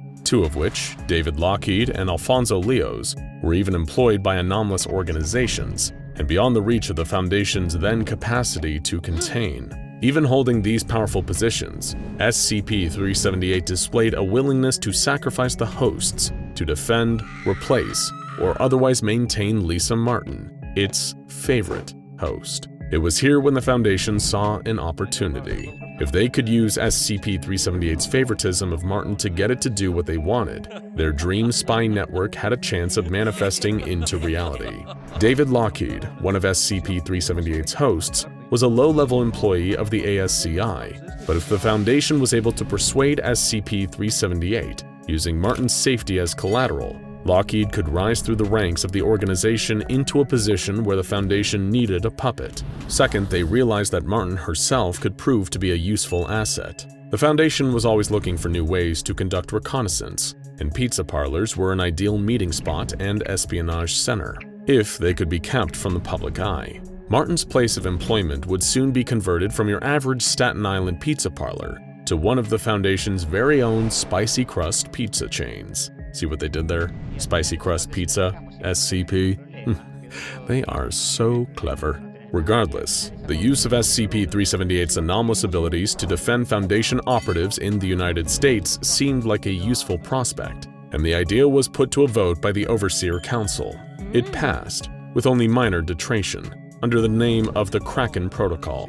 As a result, SCP-378's containment procedures were updated, and containment of the anomaly would be focused on three primary components. Its first host, SCP-378-1, was held in the Area 19 barracks of the SCP Foundation. -1 was employed as a maintenance technician with a low security clearance, and in the case of death, a brain-dead or comatose reserve personnel would be elected to replace it. SCP-378-1 served as the Foundation's primary means of communication with SCP-378. After all, they needed a channel to speak directly to the bug in charge, and -1 was their way of doing so. SCP-378-2 was David Lockheed, an average employee of the American Secure Containment Initiative, working in their clerical sector. Lockheed was tasked with sabotaging ASCI operations for the Foundation, as well as collecting information in the Foundation's interests. SCP-378-2 was a little more difficult to replace than the average SCP-378 host, and was required to follow a strict health and exercise regimen. If something were to happen to Lockheed, there's no telling if the Foundation would be able to replace him, and the chances of that happening were low. Lockheed was the perfect spy, with an established rapport with the ASCI going back at least a decade, and access to information the Foundation would use to outsmart the initiative at every turn. It shouldn't come as a surprise to you that the ASCI's days were numbered, and eventually, they closed their doors entirely. SCP-378-3 was Lisa Martin, who worked at Spicy Crust Pizza in Staten Island. Martin's purpose was to maintain a network for Foundation operatives in New York and host a place where they could congregate and meet without issue. On top of that, Martin was still SCP-378's favorite persona, and the entire operation hinged on SCP-378 having Martin available to it. As a result, Lisa Martin would have to be replaced as soon as possible if anything were to happen to her. And with that, the Kraken Protocol was in place. Each instant formed a part of the Foundation's information gathering campaign, and was outfitted with a tracking device and an audio recorder. Every week, embedded agents stationed near each host were to evaluate the health and integrity of them, and the equipment they had inside them. If this initial rollout was a success, the Foundation would continue to use SCP-378-A in further infiltration of its enemies. But the Foundation would have to see how things played out first. Less than 2 years later, Lockheed had retrieved significant information for the Foundation, and the Kraken Protocol proved to be a success. A new site, Site 56, located near prominent anomalous locations, was about to be constructed. SCP-378 seemed excited at the prospects of a change in scenery and more hosts to infiltrate, but there was also something the Foundation could never have expected. In an attempt to gain a new host for SCP-378 to control, the Foundation came across something disturbing. Their target was an agent of the FBI's Unusual Incident Unit. After drugging him and bringing him back to the Foundation in order to receive an SCP-378-A instance inside him, SCP-378 informed the Foundation that it couldn't establish a connection with the agent. The personnel were confused. The agent was still alive, and 378 never had any difficulty in connecting with hosts before. They did a number of tests on the agent and tried to figure out what went wrong. That's when the Foundation discovered that there was a different centipede inside the agent's head, where the SCP-378-A instance would typically be. It looked like the Foundation had a much bigger issue on their hand than they ever had realized. Now and again, you might stumble across an entry in the SCP Foundation archive that is far more than meets the eye. As you are probably already aware, sometimes the Foundation's numerical SCP designations can be referencing an entity, a creature, an object, a location, or even a combination of linked anomalies all sharing a version of the same number. Such is partially the case with SCP-4812. In this instance, the designation number 4812 doesn't refer to one singular item or entity. Instead, it is more of a collective designation, an umbrella term for 3 distinct, separate, but connected anomalies. We've got a lot of ground to cover here, so without further ado, let's take a look at SCP-4812, better known collectively as Wrath. We'll begin in a cavern deep beneath Alais in the south of France, where we find the first of the entities to share the designation SCP-4812. This creature, large and without its own distinct form, is referred to as SCP-4812-S. It possesses a number of long appendages that protrude from its amorphous body, each one covered in a sticky adhesive, a sort of glue-like substance. In addition, each appendage, as well as the rest of SCP-4812-S's body, is covered in fine hair that is also hydrophobic, meaning that it does not absorb water, and in fact actively repels it.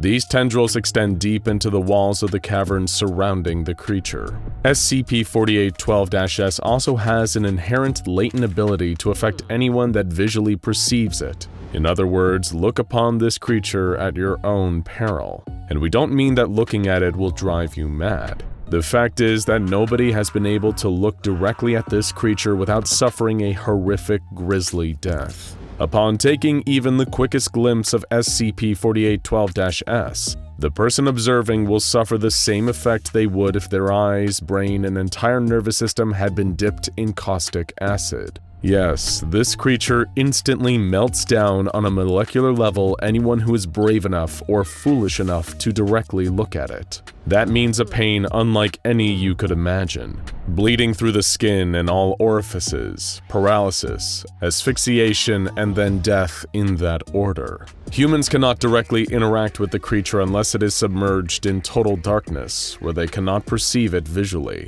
The anomalous hazard of this entity even extends to photos or video recordings of SCP-4812-S. However, the effect is not as immediate or violent when someone just looks at an image or video of it. Still, you might want to check that your brain isn't melting after this video is over, just to be safe. Beyond killing anyone that sees it, SCP-4812-S does very little, staying quite still in its cave behind the maximum security doors the Foundation has put in place at the entrance. So that's our first of the SCP-4812s. Who's next? How about SCP-4812-E, an approximately 15-meter-tall humanoid made of platinum? This entity appears vaguely skeletal, with traces of tungsten and other metal compounds in its composition. SCP-4812-E remains at a constant body temperature of 0.0000000031 Kelvin, or almost -460 degrees Fahrenheit.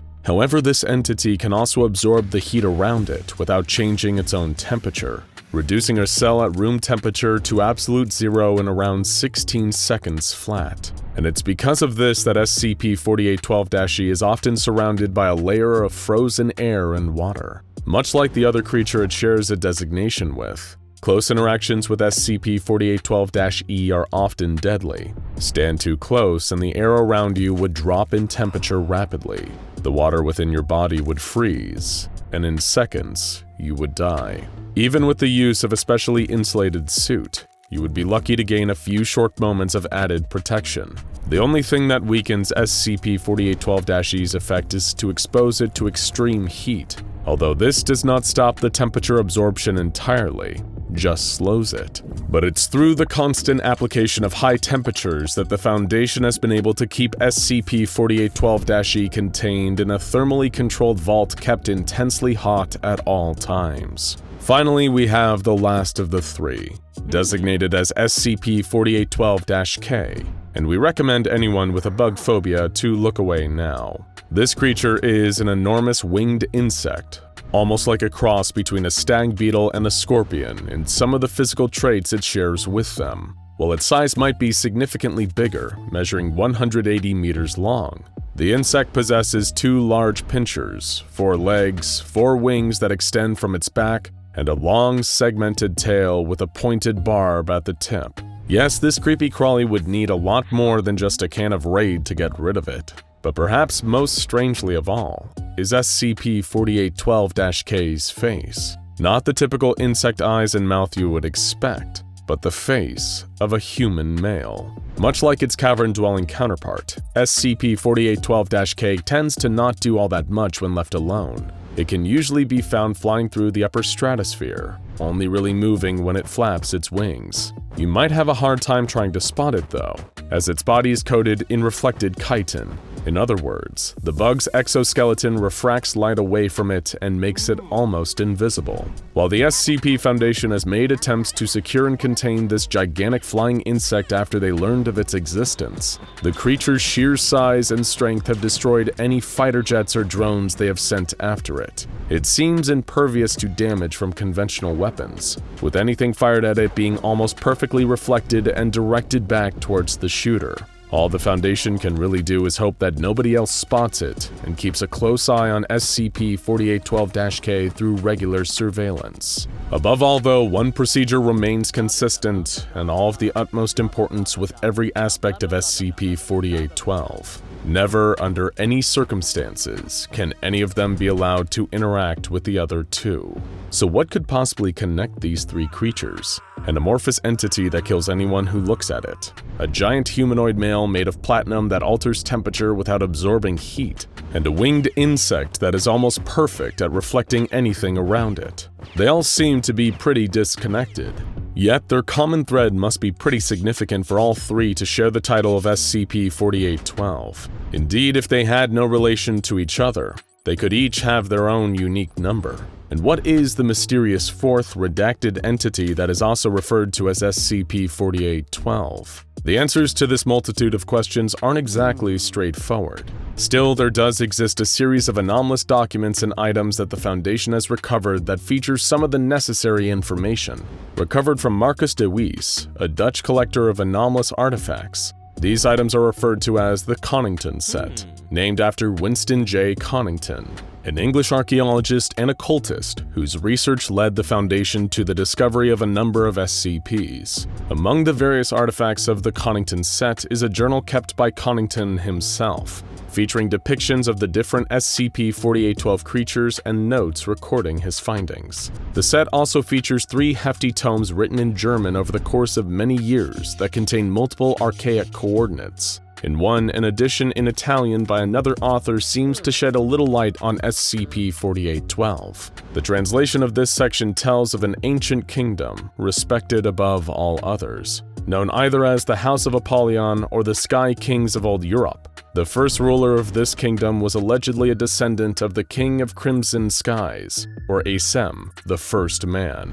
These Sky Kings ruled over what is now modern-day Europe for 100 generations, conquering all who opposed them. Among their adversaries were those faithful to the Iron God, presumably the Mechanites, the ancient machine-worshipping religion that preceded the Church of the Broken God. Eventually, however, complacency reared its ugly head, and Sky King Ceres VIII von Apollyon looked beyond the realms of men, hoping to find new land to conquer. Sarius VIII assembled his forces, the largest army ever seen, and set his sights on the lands of the Fair Folk, more commonly known as fairies nowadays. These fair folk were already engaged in conflict with their southern neighbors, the Children of the Moon, and were drastically underprepared for Saris's approaching forces. Within 2 weeks, the fairies were scattered, driven from their lands. There was, however, a sole survivor, a Fey princess, who was captured and faced the grim fate of being taken as a trophy. But the princess had other plans. While being taken back to the Sky King's domain, she cast a curse upon the House of Apollyon, and Ceres VIII in particular. A horrific storm swept the returning ships as the Fey princess prayed to an ancient, nameless god for vengeance against her people's conquerors. According to legend, the chains that had her shackled to Ceres's ship caught fire, and the blaze spread until it had burned the Sky King's ship to ash. It has even been said that the same chains then wrapped around Ceres himself, dragging him down into the ocean's depths. Then, to defend against any further dark magic from the remaining fair folk, Ceres IX appointed 4 kings to defend his kingdom. By now you might still be wondering what any of this has to do with SCP-4812, but don't worry, we're getting there, we promise. So as the story continues, the remaining ships were still able to bring the Fey princess back, and she was brought before Saris's heir, Ceres IX von Apollyon, who imprisoned her for what she had done. The princess was sent into a sealed dungeon deep beneath the oceans. This prison is heavily implied to be the first of the SCP-4812 entities, better known to us as SCP-4812-S. However, the explanations of the heat-sink platinum humanoid and the reflective flying insect are a little harder to decipher from Winston J. Connington's journal. While most of Connington's notes are written in a cipher, a few sections have been translated. According to him, from her prison deep below the earth, the voice of the fairy princess was able to communicate with the souls of the 4 knights protecting Ceres IX's kingdom. As a result, the Sky King was forced to banish them, and this brought forth what Connington referred to as the Great Profanities. Without the knights' defense, some force known as the Vinivinex, the first profanity was able to cast its cold hand over Ceres's only daughter, killing her. A creature whose presence can drain the heat from a person? Sounds an awful lot like SCP-4812-E, huh? In retaliation for his daughter's death, Ceres drew up an ancient spear called the Godless Lance and struck the being down, casting it into the Earth's molten core and subduing SCP-4812-E with the intense heat below. Another section describes the King of Many Faces, Lamenolant, the creature we know as SCP-4812-K. Connington's findings describe this entity's slaughter of the Deva, a neighboring kingdom. The enormous insect appeared from the space beyond spaces and would deflect perfectly any attack made against it, before taking the faces of the Deva and returning to the skies. But there was one final profanity, known only as the Profane Dark. The legend continues with this profanity, a dark black smear rising from the graves of the fair folk. It soaked through the earth and burst from below, claiming the Sky King and dragging him into the endless void. As it pulled him away, Ceres cursed the Profane Dark, calling it Yash, the last great foe of man. Watching his kingdom fall without the protection of his 4 knights, all the Sky King could utter was one repeated word: wrath. The creature let out an unmistakable squeal of rage as stimulus Y-835 took effect. Dr. Christensen pressed his face up against the glass, eager to see the results. It had to work this time. It simply had to. He was certain that this attempt would make all the other failures worth it, and he'd once again prove the Foundation's faith in him to be well-placed. SCP-5683 shrieked a loud, insect-like sound that would have normally made the blood run cold of anyone that heard it. But to Dr. Christensen, it was like music, a monster's dying fanfare to mark his success. Soon he'd be the researcher who neutralized not 1, but 2 tenacious, highly adaptable anomalies. The senior researcher could feel his heart racing as the deadly giant spider started to twitch, then burst into 2 identical entities. The pair of arachnid anomalies had reacted much like the results of the tissue sample tests conducted earlier, dividing into 2 separate organisms. Christensen held his breath. The tissue samples had destroyed each other, attacking and injecting the other with lethal doses of venom. Surely, he reasoned, duplicating SCP-5683 into 2 would have the same result. His heart sank as he watched one of the spider creatures, the duplicate, perish almost immediately. As it often did when presented with human prey, SCP-5683 attacked using its mandibles and impaled its copy with its front legs to pin it in place. The clone had bitten back, with Dr. Christensen already knowing that would have granted SCP-5683 an immunity to its own venom. Its powers of adaptation were fiercely, frustratingly efficient, and nothing demonstrated this more than the intense reaction from the man tasked with destroying it. Dr. Christensen hurled the nearest object, a coffee mug, at a glass window of the observation room, overlooking the test chamber. He pounded his fist against the glass, hardly with the required force to cause damage, but enough to send pain shooting down Christensen's wrist, which then nestled in his forearm, a reminder that the experiment, like the others, had failed. Why can't I destroy you? He muttered through clenched teeth, looking with hatred at the enormous spider in the chamber below. The directive had reached him the day immediately after New Year's Day 2020, and straight from a member of the O5 Council no less. Their message expressed how impressed the Council was with Dr. Christensen's success with the Doomsday Clock project, and how favorably his name had been mentioned in Council meetings. This boded well for the ambitious Foundation doctor. He'd been hoping to snag the director position at Site-04 now that Director Bray had retired. But there was one more test from the O5 Council. They wanted Dr. Christensen to use the knowledge garnered during his previous success to solve the SCP-5683 problem. If he could successfully complete that assignment, it would be his ticket to being promoted. With the comfy role of site director and all its perks in mind, Dr. Christensen accepted the assignment from the Council to deal with SCP-5683. SCP-5683 was quite the beast, not an anomaly for those with intense arachnophobia. The huge spider-like organism was extremely hostile towards humans and had to be kept in a constant state of medical sedation.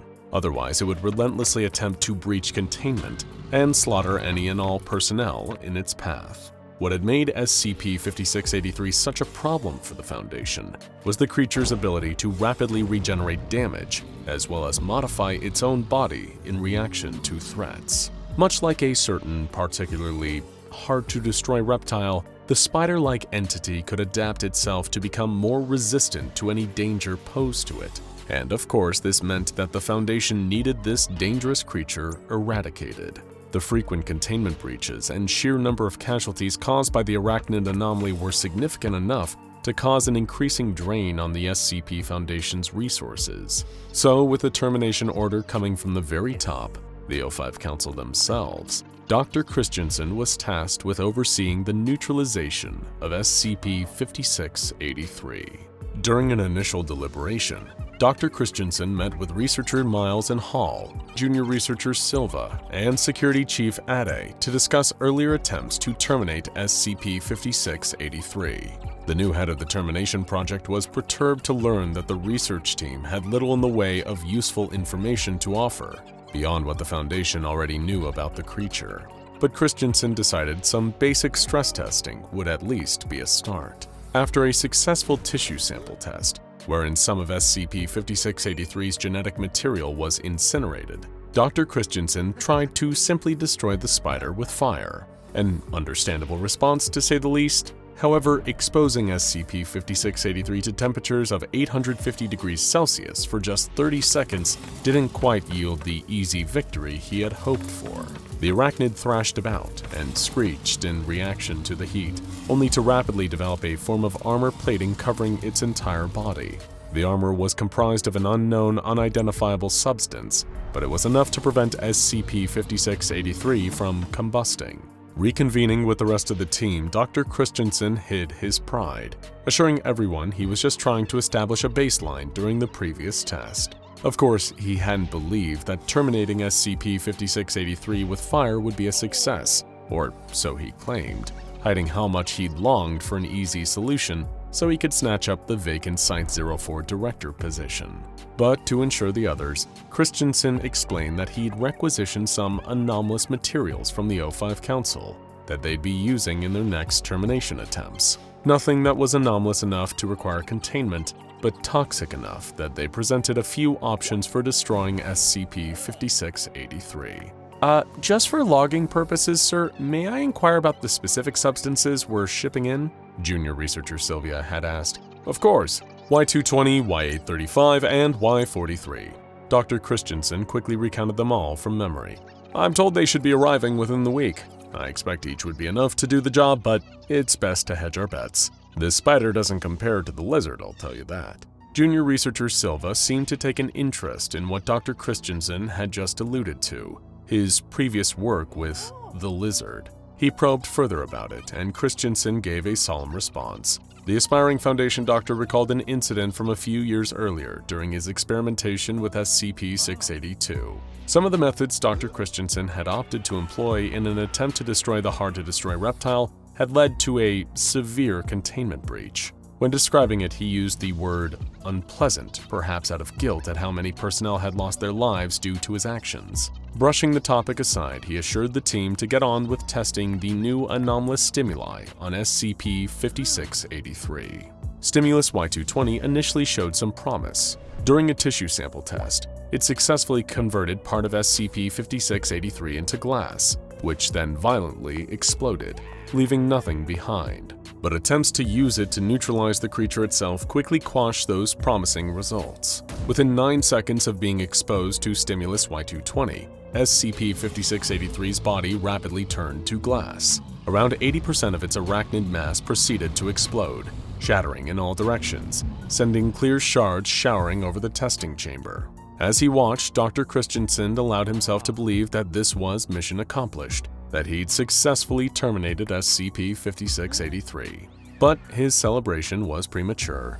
The spider quickly began reconstituting itself, its body regenerating within the space of 30 seconds. After testing with both stimuli Y220 and Y835, Dr. Christensen's frustration seemed to be increasing with each failed attempt. He knew his promotion was within reach, and as far as he could remember, he'd done good work with damaging SCP-682. Why should eradicating this anomalous spider be any different? However, it was a test with stimulus Y436 that enraged the ambitious doctor. Expecting the anomalous stimulant to turn SCP-5683 into a fine mist, Christensen watched as the creature's body vanished, literally vaporizing, changing states of matter to little more than water in the air. Suddenly, every light in the facility powered off, plunging the testing chamber into darkness. When the lights came back on, SCP-5683 was standing on all 8 legs, right where it had been missed only 3 seconds earlier. The research team had gathered for another mediation, and Dr. Christensen's anger still hadn't subsided.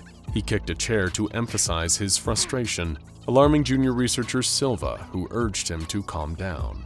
After eventually cooling his temper, Christensen made an announcement that caused even greater concern to spread amongst the team. I'm requisitioning Y910.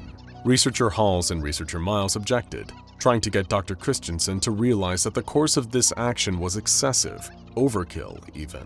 But Christensen disregarded them, standing by his latest method for terminating SCP-5683. The Global Occult Coalition had previously used Y910 to poison gods. He felt sure that it would work on one anomalous giant spider. His time was running short. Dr. Christensen was aware that any day now, the O5 Council would be appointing a replacement director of Site-04, and he wanted that promotion. And he didn't seem to care what corners he cut and what risks he took to get there, even if it meant endangering his research personnel. Dr. Christensen declared that in order to save time, he would be bypassing tissue samples to test for termination attempts. The longer it took to terminate the anomalous arachnid, the more his window of opportunity closed, and the further the director position slipped from his fingertips. Accepting full responsibility for the reckless decision and anything that might go wrong, Dr. Christensen wanted to use Stimulus Y910 directly on SCP-5683. He urged the research team to make the necessary preparations, unaware of what his decision would lead to, and the chaos it had already caused. The test was catastrophic, so much so that it caused a containment breach. With SCP-5683 loose and scuttling about the facility on its multiple legs, Dr. Christensen and junior researcher Silva were forced to rush to the secure bunker on site for safety. Christensen was in a state of panic until he noticed something, and not for the first time either.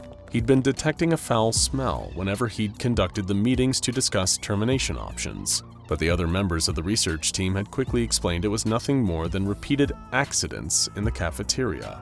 But here was the stench again, worse than ever. Yet junior researcher Silva brushed it off again, stating that SCP-5683 must have gotten into the facility's reactor.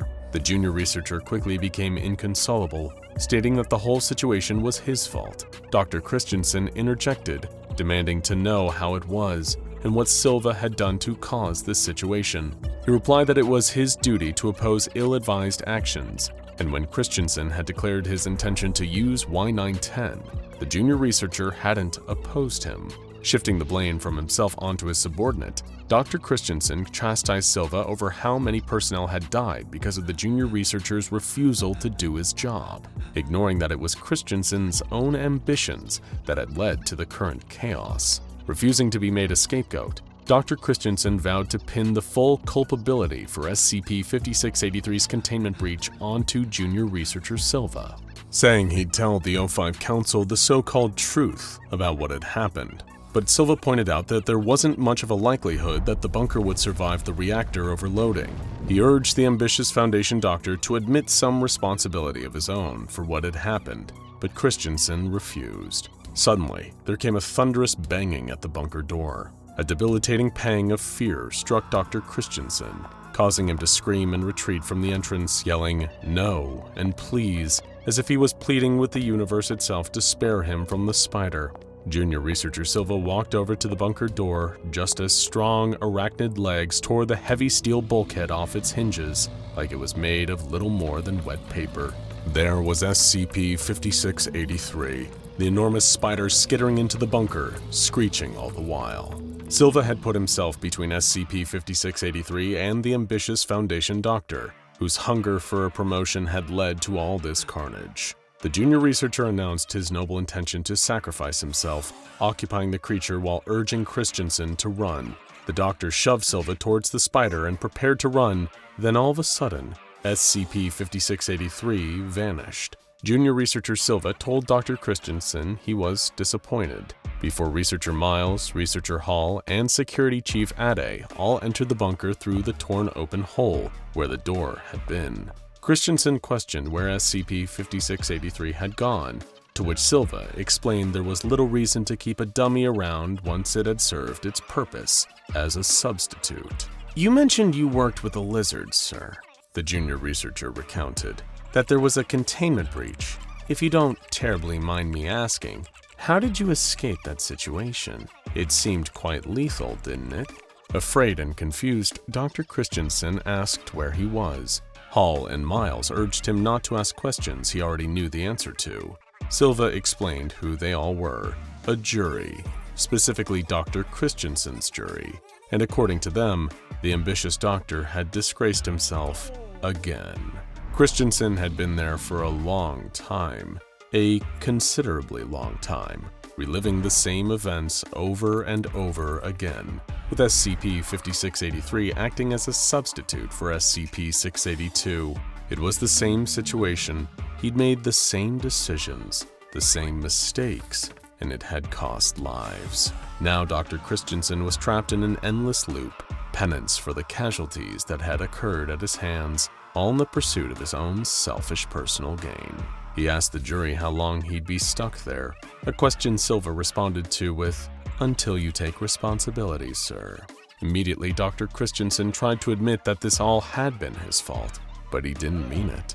Not really. He hadn't accepted blame. He just wanted a quick and easy way out of the loop, and the jury of his deceased personnel knew it.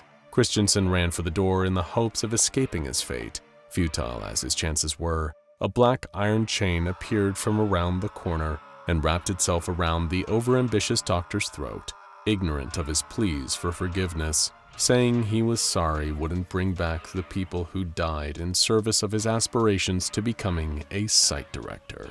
The chain dragged Dr. Christensen through the facility at such a speed that he collided with every wall and every corner as he turned sharply, being pulled along the floor. But that and the walls quickly crumbled away, revealing a sight that made Dr. Christensen start screaming that it wasn't his fault, and he never really stopped. What followed involved a great deal of blood and fire. Once it was over, it left behind the same awful stench the doctor had smelt before, and he'd soon be smelling it again too, as the cycle repeated itself. The directive had come straight from a member of the O5 Council. They were impressed with Dr. Christensen, and the ambitious Foundation doctor had been hoping to snag a director position at Site-04. But there was one final test for Dr. Christensen to solve the SCP-5683 problem. Our disgusting tale of anomalous nastiness begins in the humble town of Beckley, West Virginia, back in the 1990s. It was 10 a.m. on a hot day in early August, as Oscar Doug was winding his way through the wooded roads and back streets of town. He isn't the villain of our story, he's just a man doing his very unglamorous job, cleaning up roadkill for the local government. Plenty of woodland critters meet their ends against the wheels and bumpers of careless drivers, and it was thanks to the tireless work of people like Oscar Doug that the fine roads of rural America aren't piled high with carcasses. Of course, Oscar was used to seeing some unpleasant things on the job, but nothing like this. When he began pulling over to the side of the lonely street to pick up a dead deer, he was shocked to see a sudden flash of stark white illuminated by his headlights. It was a naked human woman crouched over the deer carcass. She was sucking at the exposed red flesh on the deer's flank, as though feeding off of it. Flies circled around her in the hot summer air. The smell emerging from the deer carcass was unspeakable, but the woman didn't even seem to care. She just fed away with a crazed look in her eye. And even more disturbing was the fact that he recognized her. It was Mrs. Faber, a local eccentric who lived with her husband on a farm just outside of town. Or at least, she had. You see, Oscar Doug had never met Mrs. Faber in person before. He only recognized her from the missing person flyers posted around town. He pulled out his cell phone to call the authorities, when suddenly Mrs. Faber was startled by something and fled into the woods. This would be the first of many encounters reported by townsfolk concerning Mrs. Faber, or more specifically, the anomalous species that was once Mrs. Faber and is now designated SCP-726. Mrs. Faber practically became a local cryptid, similar to that of Sasquatch or the Loch Ness Monster, with sightings of her in the woods and around town frequently being reported by the locals. Of course, Mr. Faber was beside himself about the whole situation. What was happening to his beloved wife? People assumed a psychotic break or some kind of sudden onset of acute dementia. She had to be apprehended and brought in for her own good before she caused harm to herself or others. And on August 16th, she was finally found and captured. Mrs. Faber was found in the dumpster of a local diner with a large dog. After being subdued, she was sent to a nearby hospital. Her condition had seemingly advanced to the point where she was no longer even capable of speech. However, if it had ended there, the SCP Foundation wouldn't have been called in. It would have just been a sad local story of a woman who became very unwell.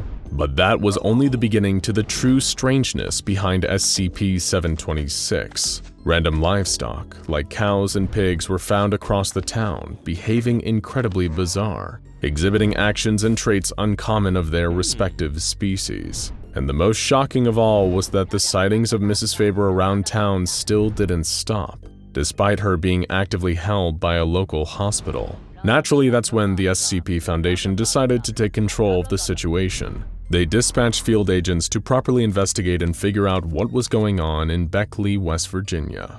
That's when they discovered a peculiar commonality: maggots. You see, the behavior exhibited by the strange animals and by Mrs. Faber was not consistent with their own species, but they were incredibly consistent with the behaviors of the common botfly, a particularly unpleasant form of fly that sometimes lays its eggs in the bodies of still living animals. The anomalously affected entities exhibited insectoid movements, an affinity for rotting meat, and even strange shifting of the back muscles, suggesting the gesture of flapping wings that weren't there. But what was going on here? Was this mind control, or something more insidious? As it turned out, the key to unlocking this mystery was in the dumpster that Mrs. Faber was found in. An entire pig was found inside the dumpster, exhibiting the same strange behaviors as the other anomalous animals. But not long before it was transformed into a pig, it was simply a half-eaten hot dog thrown to waste in the garbage. This miraculous transformation came courtesy of SCP-726, now also known as the Reconstructive Maggots. Much like regular maggots, these creatures are attracted to decaying flesh and will multiply and consume dead bodies or rotten food rapidly. However, the truly strange thing is what happens afterward. The maggots will expel purified waste matter, which then reconstitutes back into a kind of living, exact clone of the entity it once was. Well, exact in a physical sense. In a psychological sense, these clones are exactly like a mature botfly. The maggots that reconstitute these bodies die off almost immediately, but whenever two of these clones mate, with reproductive behavior often being inspired by the presence of carcasses or spoilt meat, they produce more eggs, which in turn release SCP-726 maggots and begin the cycle all over again. And fascinatingly, these maggots can reconstitute an entire clone from even a portion of the original creature. Which begs the question, why were there seemingly multiple Mrs. Fabers sighted in and around the town of Beckley, West Virginia? Upon further investigation into Mrs. Faber and her husband, a terrible secret came to light. Mr. Faber had murdered his wife in a fit of rage and cut up her body before burying the pieces around the grounds of his home. Unbeknownst to him, an infestation of SCP-726 maggots across the property ate each piece and reconstituted them into individual fly-brained clones of the original. Mr. Faber was later arrested for the murder, and multiple people in the town of Beckley were given amnestic treatment to forget the strange and frightening things they'd seen. But for the Foundation, the strange and frightening things were only just beginning. An unnamed doctor with the SCP Foundation decided to conduct a series of utterly repulsive experiments on SCP-726, opening the log with the fateful words, "I've decided to begin by testing the limits of repeated replication. A single SCP-726 egg will be introduced per sample. Due to their rapid multiplication, maggot volume does not affect their speed of operation, only the size of the organism to be reconstructed." The first subject was a recently deceased Norwegian rat, cut in half lengthwise. When the SCP-726 eggs were introduced, the two halves were rapidly constituted into a pair of living rats with mirrored fur patterns. Both of these rats were then ground into a fine paste and mixed. Wondering if SCP-726 would create a hybrid, they did not, instead separating the mix into two piles and once again creating two rats, nearly identical to the ones before, except for one of them now having a red right eye. The rat without the red right eye was processed into a fine paste. Get used to hearing that phrase. Before the introduction of more SCP-726 samples, it reproduced a close approximation of the rat it once was, aside from a slight limp and blindness in both eyes. The heart was then taken from this rat, and upon the introduction of SCP-726 into the heart, it was reconstituted without eyes or any pigmentation. A note also mentions that the creature squeaked incessantly. The heart from this rat was then taken and cut in half before SCP-726 was introduced. The result was a pair of even more severely messed up eyeless rats. One could only walk in tight circles, and the other immediately attacked the first rat. The doctor noted that both physiology and insect behavior seemed to degrade with repeated reconstitutions of the same genetic material. Next, a scrap of flesh was taken from the hairless rat. The creature that reconstituted from this was hairless, eyeless, and limbless, and didn't successfully survive for long. A liver was found inside its brain case. But because this particular researcher hadn't spit in the face of God enough for one day, the tests continued. The liver from the brainless rat was given a dose of SCP-726, and the result was an eyeless, legless, limbless creature with a long, worm-like midsection, which quickly began to devour its own posterior before dying of blood loss. This dead rat was then put through 3 more iterations of testing. It first became a large, formless mass of tissue, and then a long, slug-like creature that takes in nutrients through its skin. After this, no more changes were recorded, as it had presumably reached its peak performance. The scientists decided to keep this creature for long-term observation, naming it Brundle, after the scientists in David Cronenberg's remake of The Fly. At this point, the doctor began to conduct tests that, mercifully, did not involve any more rats. Instead, the Foundation moved on to humans. Dried flesh from a body that's over 2,000 years old was given to SCP-726, leading to a full reconstitution of a middle-aged man with the mind of a fly, opening doors to potential practical forensic applications of SCP-726. Humans seem to experience a similar degree of form degradation after multiple reconstitutions from the same genetic material. But due to humans being larger and more complex organisms, the changes are often less pronounced, like changes in eye color or fingerprints. While the forensic use of SCP-726 is an open door, clones produced by SCP-726 are worthless for both medical and food purposes. During one experiment, SCP-726 was used to replace a missing chunk of a wounded D-Class's leg. This appeared to be successful at first, until the D-Class later experienced a rapid mental devolution into a fly-like state,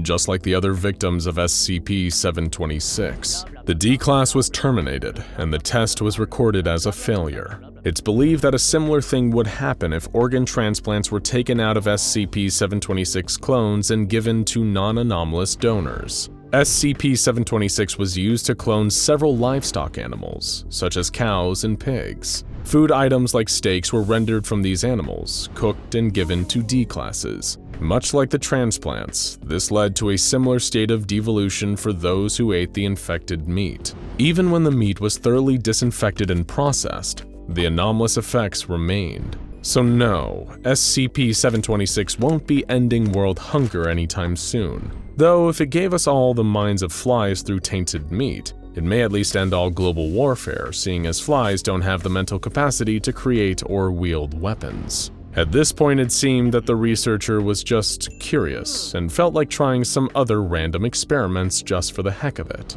like getting SCP-726 to reconstitute a non-anomalous botfly, leading to the clone simply being an unusually large botfly which died shortly thereafter, or testing a burger patty from a local independent drive-thru restaurant that reconstituted into 2 different cows and 1 large rat. Yummy. But the most horrifying result of all came when they tested SCP-726 on what was supposedly a vegan burger, made entirely out of artificial meat and plant matter. The resulting creatures were so unimaginably horrifying they literally cannot be described. Even hardened SCP Foundation researchers were driven to scream and vomit at the mere sight of them. One of these creatures was killed and ground into fine paste before SCP-726 was introduced again, Somehow this resulted in something even worse. A truly horrifying unkillable entity on par with SCP-682. Even when they liquefied the beast, it kept attacking. They could only stop it by freezing it and keeping it on ice. Testing into SCP-726 was suspended shortly thereafter. Maggots, botflies, and rat paste. How lovely. If you were eating during any of this, well, you only have yourself to blame. The spider writhed around in pain, trying desperately to free itself from the silk threads that were pinning its 8 legs down. Agony coursed through its limbs as the venom slowly made its way towards its abdomen. All around it, a number of spiders chattered their pinchers angrily and jabbed and poked at its dying body. The spider wasn't sure how much more pain it could endure before its body would give out. It had done wrong. It knew it had. The spider had fallen short of the manifesto, of the party guidelines, and of the ideals of the fearless leader. It had communicated with the outside world without permission, so it would be tortured, and it would die. The spider just hoped that its death would come sooner rather than later, as the venom burned at each of its limbs. Then, all of a sudden, the crowd of spiders around it parted, and the whole web itself began to shake with heavy footsteps. A colossal spider with gray markings across its back towered over the others as it stalked along the web towards the dying spider. The spider closed its eyes as its fearless leader spread its mandibles wide and lunged forward. And from a couple feet above, with tears in his eyes, researcher Simon Parker scribbled furious notes into his notepad. He was sitting alone in the forest, surrounded by spider webs, with thousands of tiny spiders and 8 times as many legs crawling up, down, in, and out of every tree, web, and clump of moss in the clearing. It had taken him months to build up this level of trust with the arachnids. For the longest time, none of them had trusted him. In fact, many of them had wanted him dead. There had been numerous assassination attempts as he had conducted his research, but fortunately for him, most of the spiders in the colony were not particularly venomous to humans. That was, until recently. Professor Parker had a mole on the inside. Well, not a mole, but a spider. You get the idea. He had built up a relationship with the spider, as it seemed disenfranchised by the ideals of those around it. The spider had informed him just earlier that day that the arachnids in the colony had made a deadly breakthrough in their KGB equivalent unit, a toxin so powerful it could kill the man in one bite. This was all very fascinating for Professor Parker, who watched as his informant was tortured and eaten right in front of him. It was only once he wrote the closing line in his notepad that he stopped and wondered, exactly where was this hyper-venomous spider? He looked up just in time. A spider with terribly long legs and shiny purple markings on his back swung towards him, fangs spitting with venom. He ducked, but the spider caught in his hair and got tangled. Professor Parker leaped to his feet and sprinted out of the clearing, putting his knees through a number of newly made spider webs as he went. He ran his hands through his hair, flicking and shaking in the hopes that the spider had fallen loose. He wasn't proud to be screaming like a girl all the way out of the clearing. A couple of his colleagues poked their heads out of the nearby research lab as he approached. Embarrassment got the better of him as he slowed to a walk and gave them a courteous wave. He couldn't feel the spider anywhere on his head anymore. He must have gotten away with it. That was a close one. Professor Parker went to wipe the sweat away from his brow, but as he raised his hand, he saw a tiny black spider clinging onto it. He had time to let out one pathetic squeak of surprise before the arachnid plunged its fangs into his skin and killed him on the spot. SCP-1006 refers to a spider colony located in an undisclosed national park in the United States of America. The spiders within this colony vary in species and size, but are united by one shared goal: to promote and uphold the values of Marxism. This colony was discovered by a group of hikers traveling through the national park on summer break, stopping by a stream to fill up their canteens. One of the hikers noticed a rather complex and extensive network of webs hanging between some trees. The closer the hiker looked, however, the more that they realized that this was not a normal spider colony. There were species of spiders here that one would never normally see roaming free in the US. What was more, there seemed to be something like writing hanging on the webs. But surely that couldn't be. The hiker leaned in close and tried their best to read what was being said. The history of all hitherto existing society is the history of class struggle. Fortunately, the hiker and all of their friends thought that the writing in the web was some kind of prank being played by the national park. Maybe even a very early Halloween display. Within a week, the SCP Foundation had arrived and cordoned off the area, immediately surrounding the webbing under the guise of conservation work. Investigations began right away into the exact nature and origins of this communist group of spiders, and the results were fascinating. Not only were their writings resembling Karl Marx's Communist Manifesto, but there were also a number of webs that had been spun to resemble the faces of various park rangers who would have been patrolling the area. Closer inspection revealed the existence of a number of rudimentary tools, such as twigs with pebbles tied to the tips using silk webbing. Fallen branches surrounding the central web, many of which seemed to show the markings of tiny axe cuts where they had been split from the tree. Several weeks of close observation confirmed that the spiders were indeed creating tiny axes to cut down branches under the guise of protecting the central web. This was the first evidence of the spiders' hostility towards the human race. Not only did the spiders write about the virtues of communism, but they also seemed intent on putting it into practice. SCP-1006 is one of only 5 remaining Marxist-Leninist states in the world, along with China, Cuba, Laos, and Vietnam. Although admittedly, the spiders' version of communism is very primitive. Individual spiders have different roles within the community, each with the intention of serving the group as a whole. Some have the responsibility of maintaining and fixing any holes within the web, whilst others are given the responsibility of expanding into new territory. Some spiders catch flies, other spiders wrap them and prepare them for consumption. And most interestingly, another group separates the flies' bodies into individual meal portions and allocates an equal amount of food to every spider within the community. Beyond that, the spiders admittedly do very little. They are spiders, after all. One bright researcher by the name of Simon Parker had the idea one day to hand the spiders a piece of paper and a small pen, like the kind you find in a bank at the tip of a little chain. Immediately, the spiders gathered around the pen and did their best to coordinate lifting it and dragging it around the paper. Simon Parker leaned in, excited to have his first communication with another species, but it quickly became apparent that the spiders were less than excited to talk to him. Bourgeoisie pig. Charming. Day after day, Simon Parker would sit with the spiders and do his best to understand what exactly it was they wanted. He wasn't sure whether they were incredibly idealistic or simply had a completely false idea of how powerful he was. "What would you like to do today?" he would ask them. "Dismantle Western imperialism with immediate effect before redistributing wealth equally to the masses." Right, I can't do much to help with that. It was difficult to have a conversation with them. They were hyperfixated on their goal and had little time to talk about niceties or more pertinent topics like where they had come from.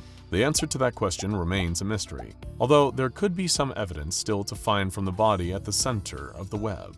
It was Professor Parker who discovered the body. His regular visits to the web, bringing sheets of paper with him, had drawn the attention of a spider who lived right in the heart of it all, one known as the Fearless Leader.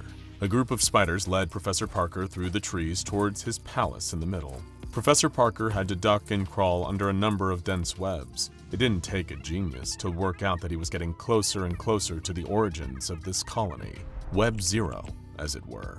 Out of a gap in a tree, an enormous wolf spider crawled out to meet him. It was hairy and gray, with strong legs and a slumping abdomen. Meekly, Professor Parker offered out the sheet of paper and pen to the Fearless Leader. "You're not welcome here. We are the proletariat, united in our goals. You corrupt with your foreign ways and corporate greed."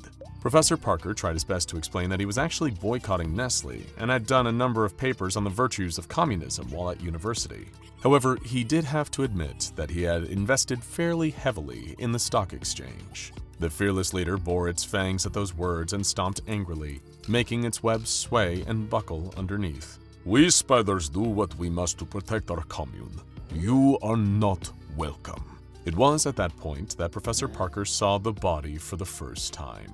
It was at his feet, shrunken and dry, past the point of smelling particularly putrid. Around the body were a number of small coins, bottle caps, and other shiny objects. It must have been the wolf spider's haul of wealth and riches. So much for equality for all. "Did you kill this man?" Professor Parker asked, suddenly feeling his blood running a little cold. Was that a set of 8 legs tickling the back of his neck? Our actions are our own.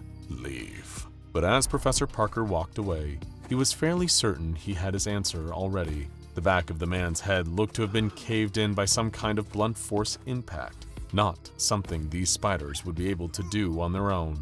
Was that where their colony had first started? As soon as Professor Parker reported his findings to the Foundation, they launched a careful search of the surrounding area for any clues as to the man's identity, and within the hour, they were in luck. A wallet. There wasn't much inside. A couple of quarters, an old receipt so faded it couldn't provide much information, but by some miracle, there was still a driver's license. A match came back right away on the Foundation's database. He was a known political radical, expelled from a number of universities and fringe political groups for being a bit too much. Police reports pegged him as having gone missing in the small town in Texas in 1976. That date seemed to match up pretty well with the state of decomposition on the body.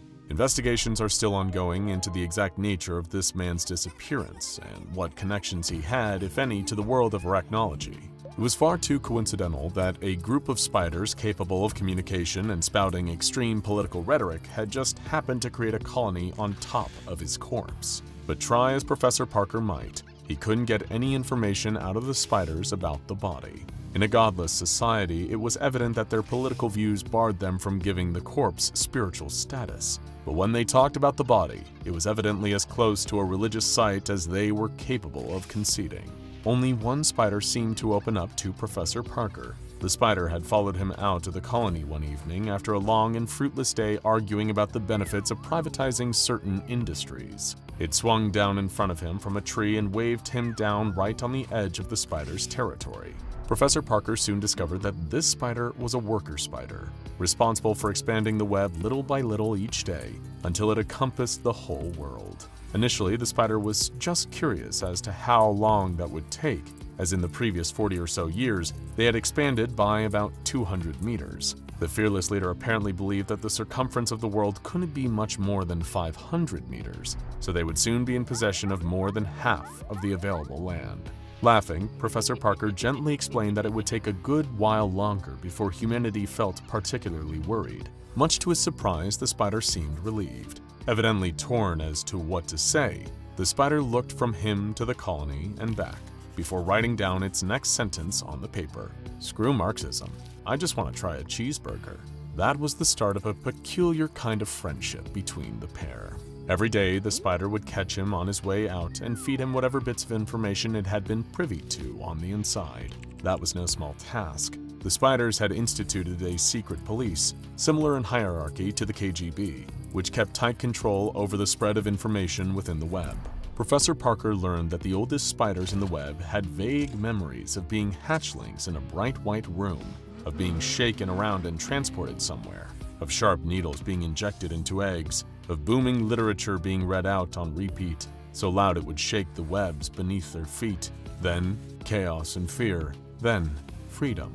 Professor Parker got a number of small welts on his body over the next few weeks, little tiny bite marks from various harmless spiders. The worst that ever happened was he felt a slight itch for an hour or two before it would go down, and his skin would patch up the tiny bite marks. He would laugh about these bites with his spider friend as he brought him little scraps of McDonald's burgers to sample. But the spider was gravely serious as he chowed down on his minuscule mouthfuls of beef. Those bites are getting stronger. Rumor is that they're developing an ultravenom, something that could take down a human.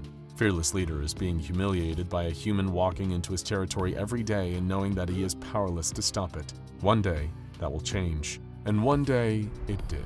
Professor Parker lay on the grass with foam dribbling out of his mouth, knowing that he was about to die. His small spider companion, the friend that he had spent weeks getting to know, had been tortured and killed because of him, and now it was his turn. All he could do was raise his arm limply and stare at the tiny arachnid clinging to it, the one whose teeth had plunged into his skin and killed him, the one who had been laid out on the web and tortured, the one whom he thought had been his friend. The spider hopped down and pulled a pen from Professor Parker's jacket pocket and wrote one last message on the back of his hand. Long live Marxism. Long live the spider proletariat. Death to our enemies. There's been a strange phenomenon sweeping central Germany.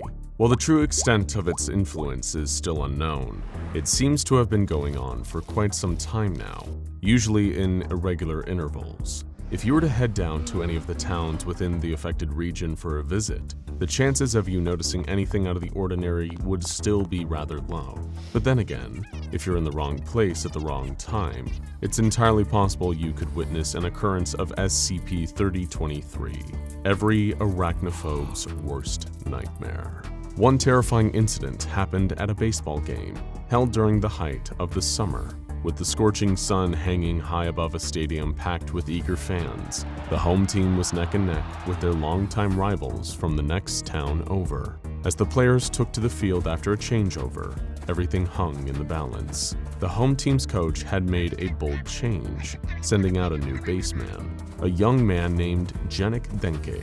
He was a rookie, untested, but the team's strongest veterans had been doing their best through the whole first half of the game, and still, the scores were almost tied. And so Janik stepped up to the base, unaware that making the next catch would change his life forever. The crowd was silent, the tensions flattening their cheers and chants to a low murmur as the rival's heaviest hitter stepped up to the bat. He was a behemoth, arms twice the size of the baseball bat he carried over his broad shoulder, striding up with confidence as he readied to swing, watching and waiting.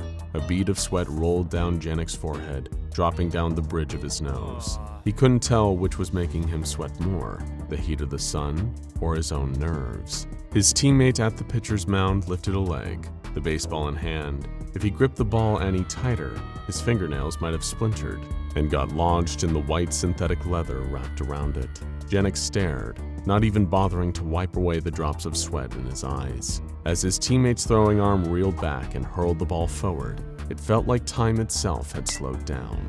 The rival team's batter swatted the baseball out of the air with an earth-shattering crack that sent the ball speeding through the air. Janik dashed to catch it, his mitt outstretched. The ball was careening back down to earth like a white and red meteorite, almost moving fast enough to burn up on re-entry as it hurled through the atmosphere. Janik could feel his heart rattling against his ribcage as every instinct told him he'd never make that fateful catch. In a final act of desperation, he leaped off the ground with every ounce of strength, and all around him the crowd exploded with the thunderous sounds of overjoyed applause. The mighty force of the weighty cork ball was like catching a punch in midair, the tremors of the impact rippling down Janik's arm. He felt that first, before realizing that the ball was now lodged securely in his hand. He'd done it. He'd made the catch. The batter was out. But before he could even react in celebration, it happened. His arm recovered from the initial shock of the catch just in time to feel the lightning-fast flurry of small legs scuttling over his skin. Barely able to catch his breath, the last thing Janik saw was something that used to be the baseball, hurriedly crawling up his chest towards his neck. From a distance, his teammates, the fans in the audience, only saw him drop to the turf, flailing his arms trying to brush off something crawling over him as it attacked and killed the young baseman in what otherwise would have been the proudest moment of his life. While that might have been the first time anything like that had ever happened, it certainly wouldn't be the last. Now, have you ever passed by an abandoned building and felt an urge to look around inside? Of course, a lot of us have. But most of us are smart enough to resist the urge. But on the very rare times you and your friends have worked up the courage to explore somewhere like this, you've probably never found anything all that interesting. Then again, you might want to think twice before sneaking past those keep out and condemned signs. Maxie and Iva learned that lesson the hard way when they gained access to an abandoned office block. Maybe they were trying their hand at making a Blair Witch Project-style amateur found footage movie, or they could have been dabbling in some urban exploration. Best case, there might have been a few places of office furniture left behind by the building's previous occupants, something that the removal company forgot to take when the place was cleared out. The pair of them could have just helped themselves. After all, they needed a new folding chair for their apartment, and there was one just sitting there. Trembling through her stifled tears, Iva's phone was shuddering in her hand. The office had been dark, but she was certain the shadowy shape that had taken Maxie didn't belong to a human being. Clamping her hand over her mouth to silence her terrified breaths, she peered out from under the desk, pointing her phone's camera wherever she looked as it recorded. Iva could hear the loud tapping of several metal legs, moving hurriedly around the empty office. The noise would pause at irregular intervals. Every time it stopped, she thought, no, prayed, that the creature was gone. But just as Iva went to look, she would hear the same sound, quick, scampering steps, the kind of movements that feel unnatural to look at, that are only possible for things with 8 legs. Perhaps that made it worse. The creature didn't shriek or scream or breathe like you'd expect of some awful monster in a horror movie. But then again, how could it? It had been a chair when Maxie had walked up to it. Nothing more than an ordinary folding chair. The patter of metal footsteps stopped again, this time for longer. It had to be gone now, she thought. She gave it another few seconds just to make sure the silence wasn't broken again. Crawling out from under the desk, her phone still in her hand, Iva allowed herself to breathe a tentative sigh, only for that sigh to become a scream as it lunged at her. The chair's seat and back, now the body and maw of an angry arachnid monster. As Iva screamed, her phone caught the whole gruesome sight on camera. You might be starting to see a pattern emerging here. But there's yet another twist in this multi-legged tale. What if these occurrences weren't just random incidents? Sure, they might fall into the freak of nature category like so many other anomalous incidents, but while it's unclear exactly how these particular anomalies come about, could it be possible that something, or someone, is creating them on purpose? Mobile Task Force Alpha 21 were already on the scene in the aftermath of the latest incursion. The elite Foundation strike team had eliminated the threat. Luckily, it had started life as a phone, meaning they were able to remotely destroy it, causing its electronic components to detonate. Not before it had killed 2 Foundation personnel, though. Naturally, now came the cleanup operation, gathering up evidence, leaving no trace of what had happened. The SCP Foundation still had little clue as to what exactly caused instances of this nature, a phenomenon they had now designated as SCP-3023. All they had to go on was a handful of cases, and footage recovered from a cell phone that had belonged to an urban explorer who'd met an untimely end at the jaws of a folding chair. But speaking of footage, something unusual had been caught by a security camera a few days before the latest SCP-3023 incident. The security footage showed a man breaking into an office where the latest 3023 instance, the telephone, had been found. As he picked up the phone in question, this individual's jaw appeared to unnaturally split open horizontally, allowing 4 dark, tongue-like appendages to emerge. These appendages rubbed the phone for over half a minute before retracting.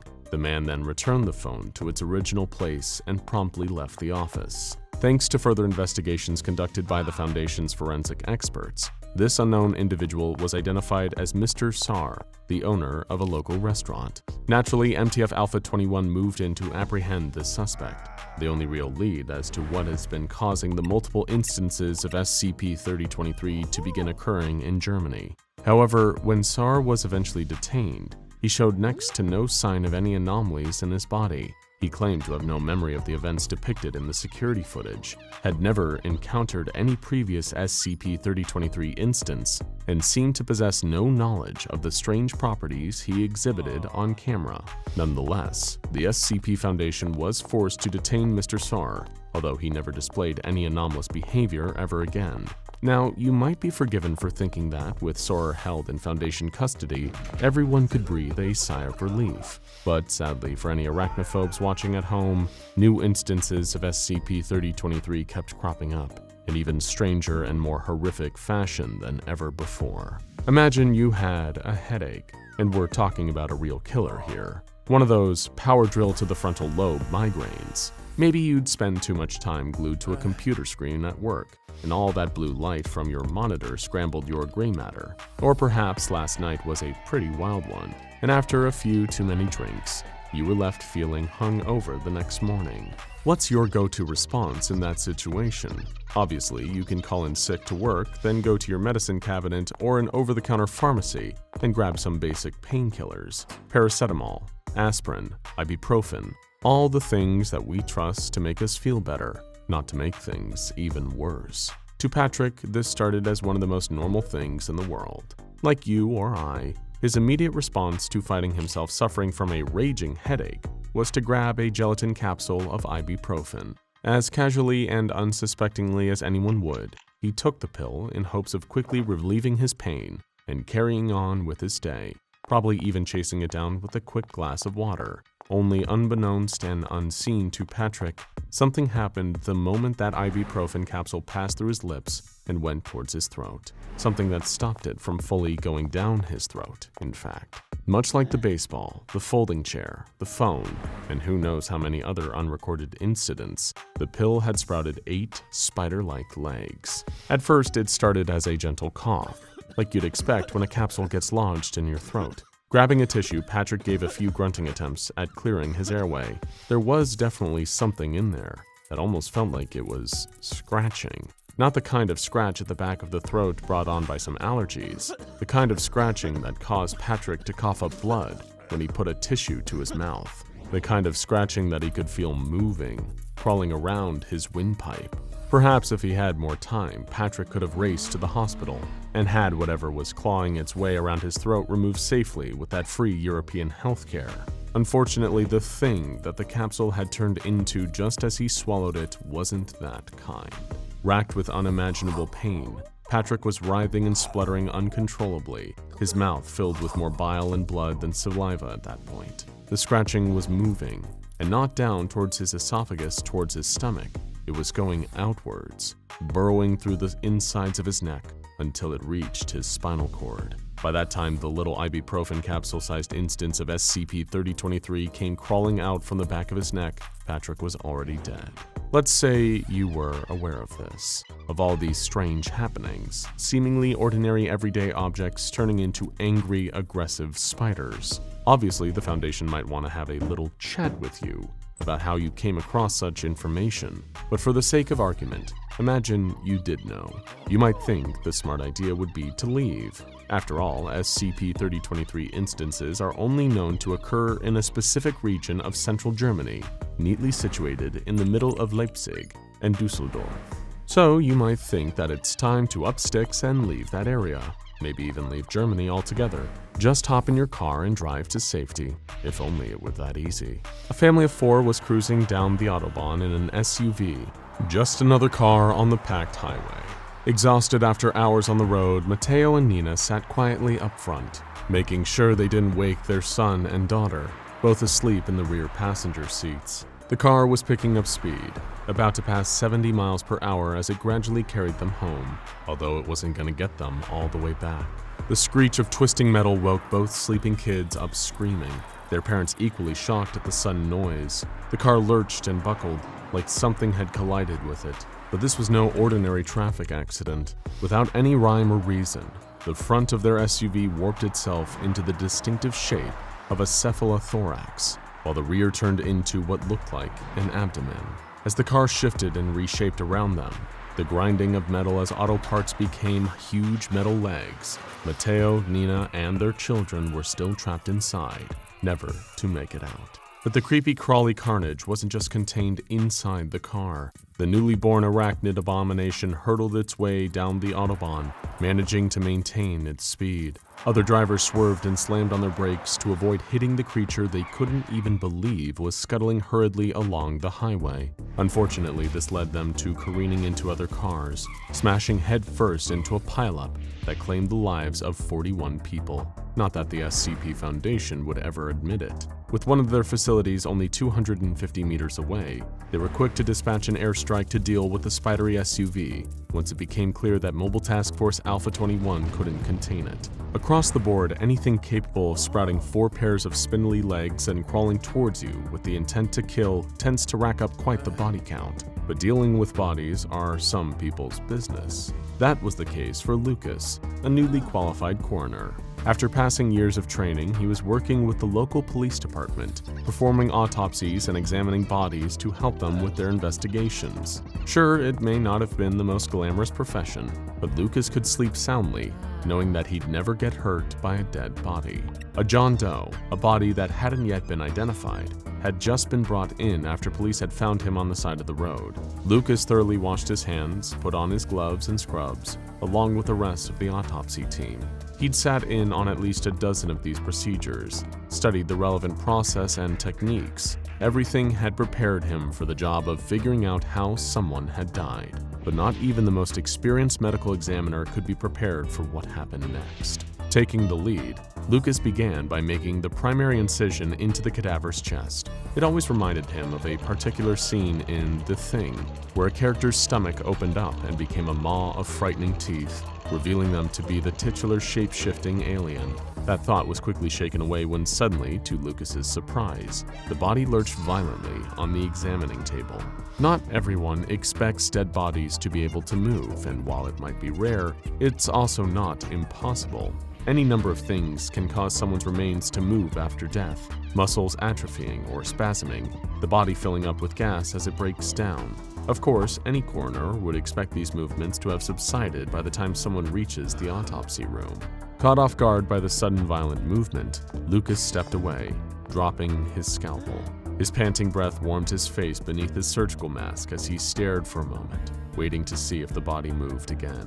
Certain it would be still now, Lucas wrote the spooky incident off just as a muscle spasm and leaned over to retrieve his scalpel. But while he was crouching, he noticed something strange. It almost looked as if there were a pair of protrusions poking out from under the dead man's skin.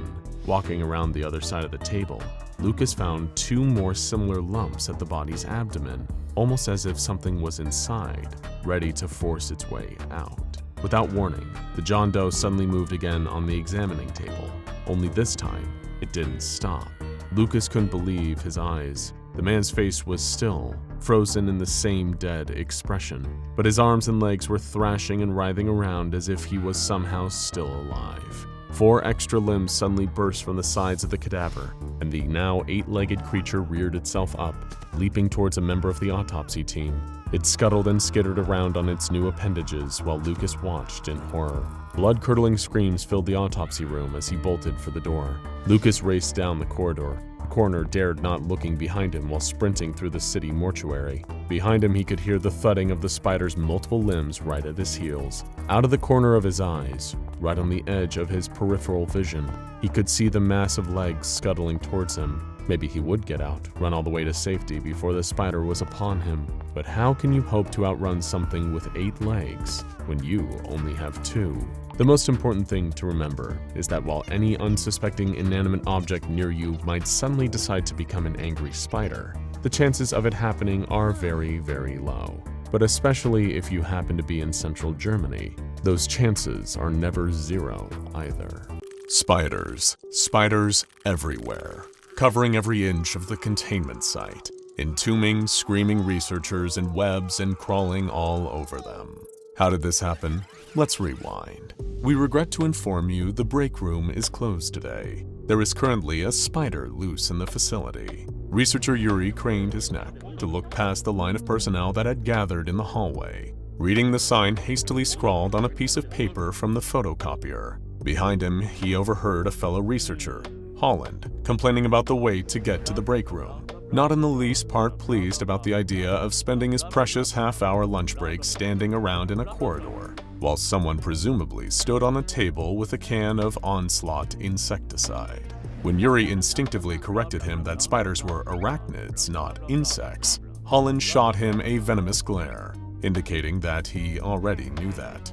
As he turned away from the awkward encounter, he noticed researcher Andrews next to him, who wasn't grumbling away to his coworkers or impatiently checking his watch like everyone else. He was staring at the ceiling. Yuri started looking up in the same direction, following Andrew's gaze until he noticed what had him so transfixed. Above the heads of the gaggle of personnel waiting to access the break room was a mass of cobwebs. Ordinarily, there would be no cause for concern. After all, even the Foundation's facilities needed regular cleaning and upkeep. But what was odd about this web was, at first glance, it looked like there was a piece of equipment trapped in it. Some kind of machine component. It was only when Yuri squinted and leaned forward to see closer that he noticed the component wasn't in the web. It was made of the web. The very same thin, wispy thread that had been wound in such a way that it was forming part of something. As for exactly what, it was hard to say, but it immediately had Yuri thinking a particularly unnerving thought. A spider was loose in the facility. The sign did not specify what kind of spider, and the odd web above seemed to indicate that it might well have been of the anomalous variety. Leaving the complaining personnel to stand around wasting their breaks, Yuri ducked down an adjacent hallway and started scrolling through the contacts on his phone.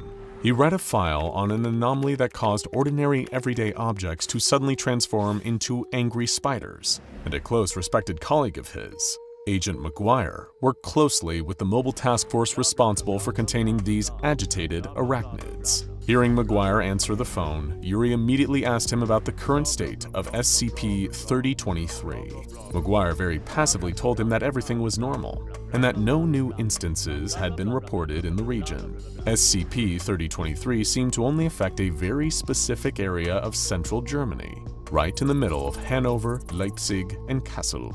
Then, Yuri asked if it was possible for an inanimate object to suddenly turn into an angry spider anywhere outside of that area.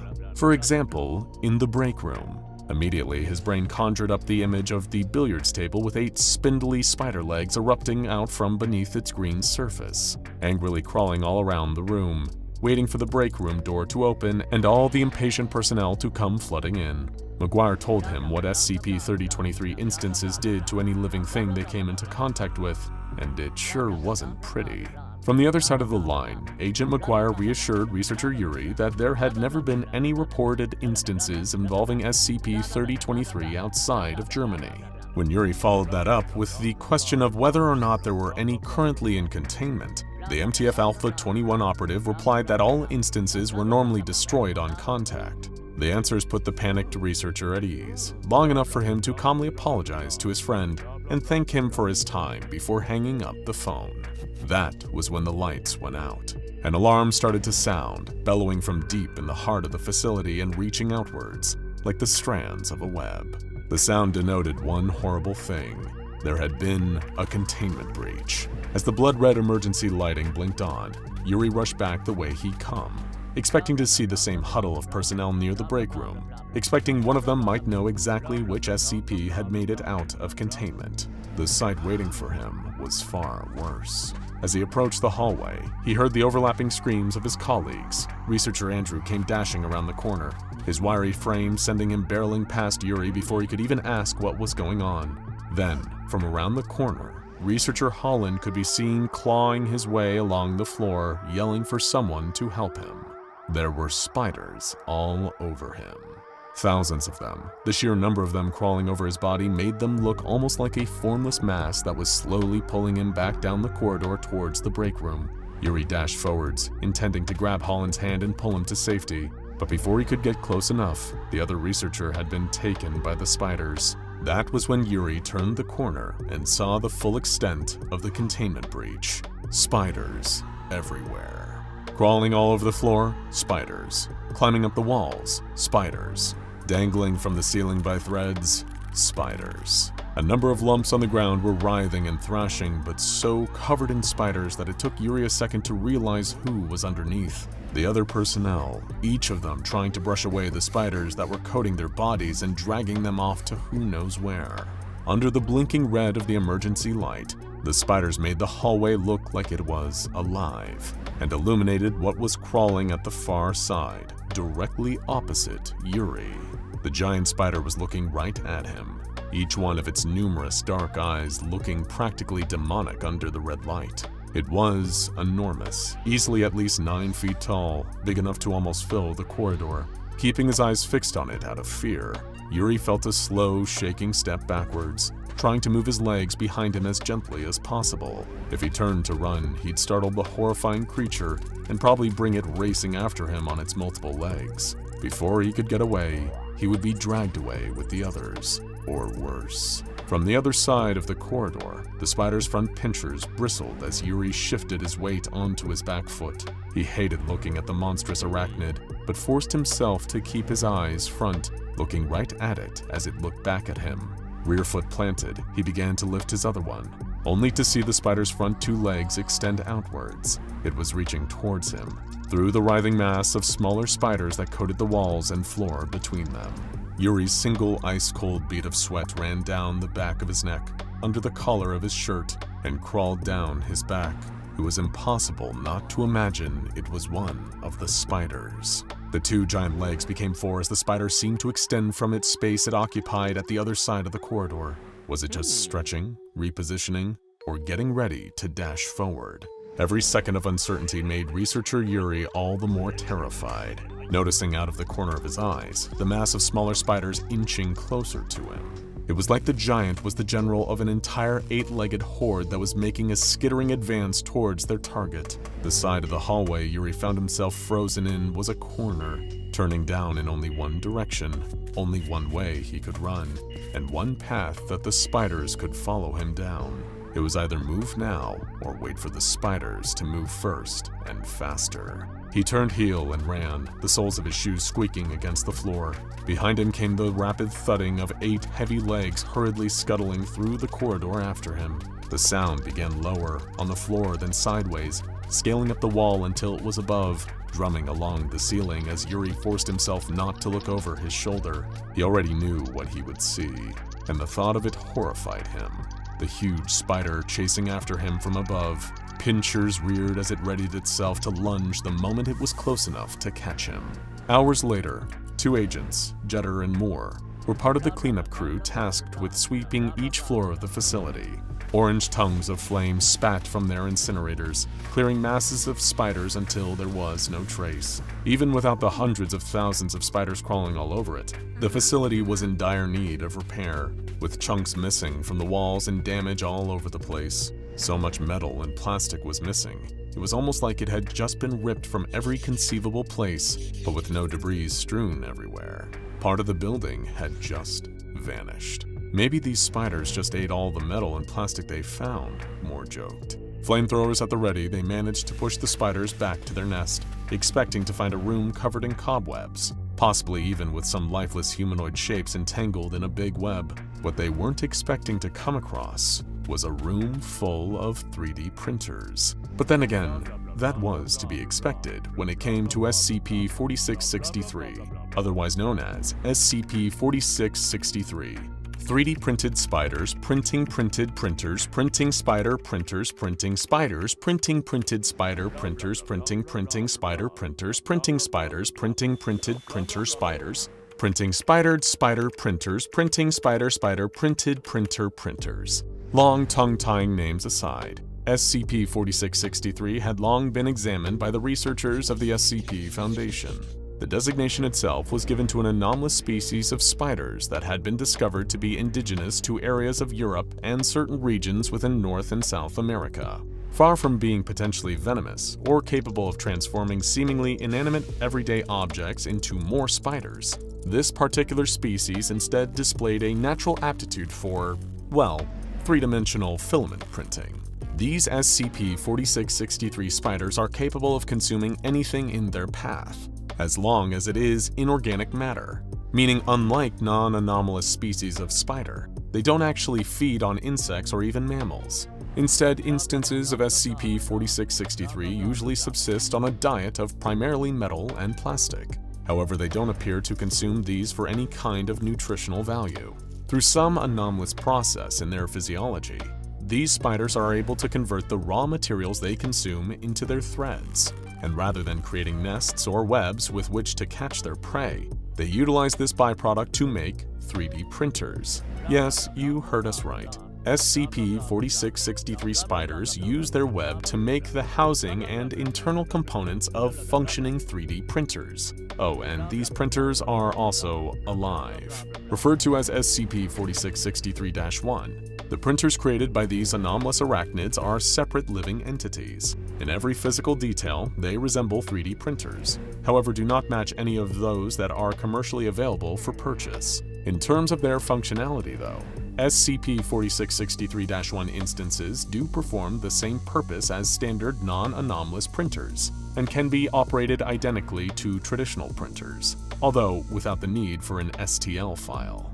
However, a number of SCP-4663-1's components are known to betray them as living organisms. For example, the display screen present on each instance, which is known to be the anomalous printer's eyes. The power cord of each one functions as a tail and can be plugged into an electrical outlet. Doing so increases the efficiency of the printer by 3,000%. The extruder of an SCP-4663-1 functions as intestines for processing and then removing material, as well as providing the printers with a crude method of transport. The component that is responsible for spooling the filament is replaced by an organ much like a stomach, and can store significantly more material than SCP-4663-1 outwardly appears to be able to contain. Additionally, the printer's electrical input and output ports function as mouths. Oh yes, these printers need to be fed in order to work. Normally, it takes a colony of around 25 to 50,000 SCP-4663 instances to create one of these SCP-4663-1 printers. Once the spiders have constructed one of the printers, their next course of action will be to feed the newly constructed SCP-4663-1 instance. This will involve the spiders seeking out any nearby organic material and then depositing it in the mouths of an SCP-4663-1 instance. This can include plant life as well as other living organisms, which are digested and used to create the filament in order for an SCP-4663-1 instance to print. And what exactly do these anomalous printers print? More spiders, of course. This is how SCP-4663 is able to reproduce. As long as a continuous supply of biological matter is fed into an SCP-4663-1, the printer will continue creating new spiders at a rate of 1 every 2.5 minutes. These newly printed spiders will set about eating inorganic matter and creating a new 3D printer, which in turn will print out more spiders, leading the cycle to repeat itself. When presented with an otherwise ordinary 3D printer, the SCP-4663 spiders are also able to convert these standard non-anomalous devices into additional instances of SCP-4663-1. For a time, the SCP Foundation wasn't concerned about the behavior of these 3D printed spiders printing spider printers, keeping them housed in Type 2 containment terrariums. The researchers working on site had even seemingly found a practical application for SCP-4663: waste disposal. The spider colonies were being thrown trash from Foundation facilities, which the spiders would mostly consume, thus reducing the amount of garbage produced on site. However, despite being an unintentional mishap, this led to an incident on the 27th of June, 2018. Given the sheer amount of waste they'd been fed and thus used to make the thread to build 3D printers, one of the SCP-4663 colonies in Foundation containment had reached a population count of over 1 million spiders. Upon reaching this number, the anomalous spiders became frenzied and began pushing their numerous 3D printers toward each other. Once these SCP-4663-1s were close enough to each other, the spider colony began consuming their containment unit itself for raw materials. The printers were then able to create a much larger instance of SCP-4663, dubbed SCP-4663-2. This giant arachnid was over 9 feet in height and, upon its creation, promptly began to attempt an escape from Foundation containment. SCP-4663-2 seemingly acted as some form of leader for other instances of the anomalous spiders, or possibly even some kind of queen, given its ability to create 1,000 SCP-4663s in a single second. These newly created versions of the spiders were around 6 times larger than the average SCP-4663 instances, many of which were composed of varying combinations of inorganic and organic matter. This was owing to the fact that while traversing the Foundation facility housing it, SCP-4663-2 was also able to use any surrounding material it came into contact with in order to create these other spiders, as well as fashioning itself additional legs and more new SCP-4663-1 3D printers as well. Eventually, the larger SCP-4663-2 spider was captured. It had seemed to be heading towards a separate SCP-4663 colony in an apparent attempt to merge with them and add those spiders to its army.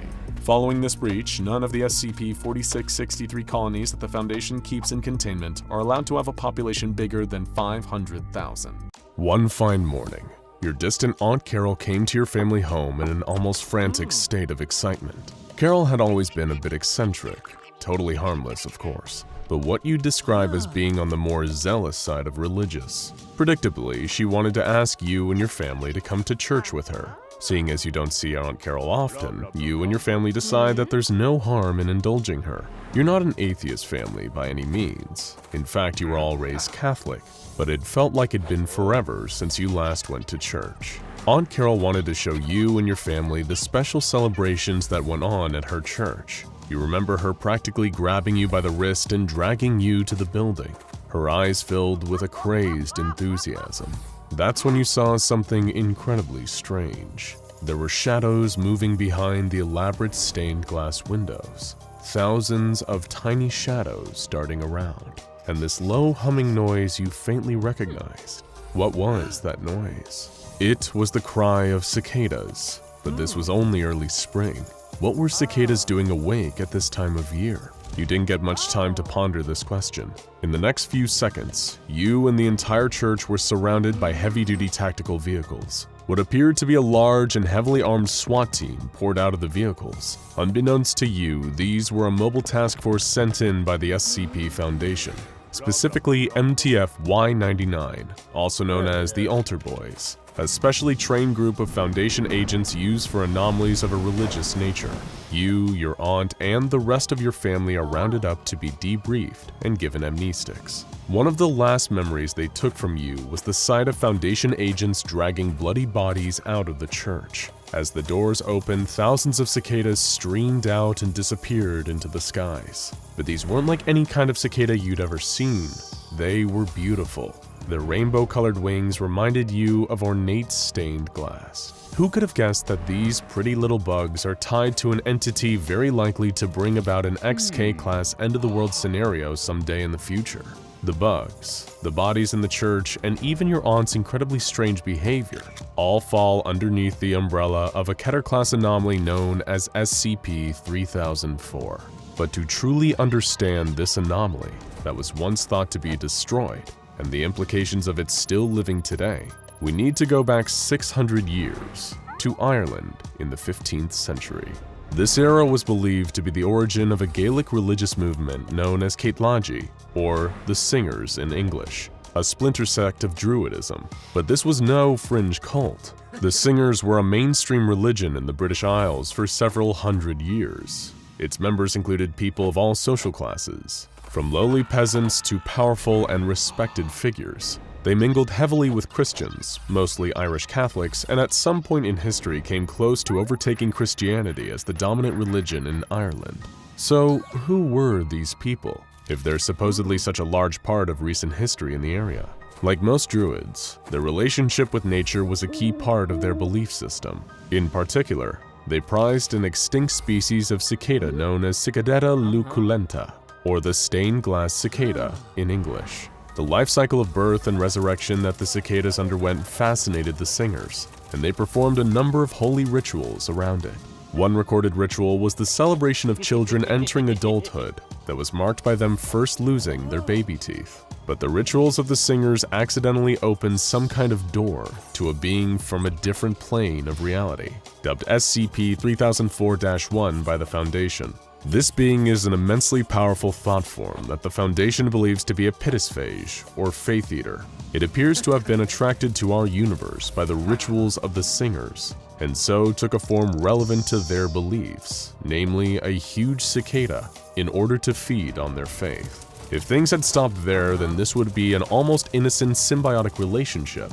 But the interactions between SCP-3004-1 and our world led to dangerous consequences due to its powerful reality warping abilities. For example, during some rituals, huge numbers of stained glass cicadas would burst from the mouths of those participating, often causing them to choke to death. Other times, 3004-1 would manifest physically in the sky above its new worshippers, causing painful boils on whoever witnessed it, and occasionally symptoms akin to radiation sickness. It appeared that 3004-1 was growing more powerful over time, and its rise to power was intrinsically linked to the rituals of the Singers and the existence of the stained glass cicadas. Two groups that predated the Foundation, the Vatican's Congregation for Otherworldly Acts, and the English government's Royal Society for the Imprisonment of Abnormality essentially performed an all-out religious genocide on the singers. No meaningful trace of the religion was left when they were done, aside from their own records. While they were at it, they also exterminated all the stained glass cicadas, leading to a complete stop of all SCP-3004 activity.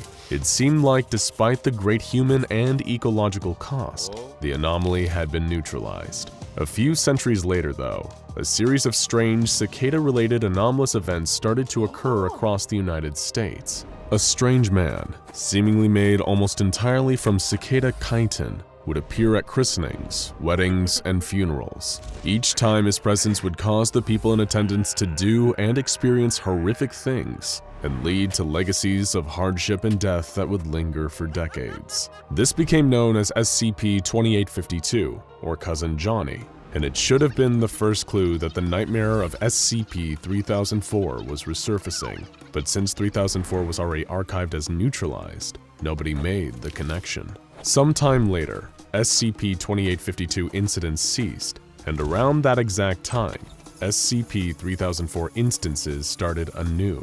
It manifested in the form of strange, anomalous activities taking place at Christian church services, specifically those from Roman Catholic, Eastern Catholic, Anglican, and Episcopalian communities. The only clues to outsiders would be an increase in reported church attendance and an increase in deaths from natural causes within the community.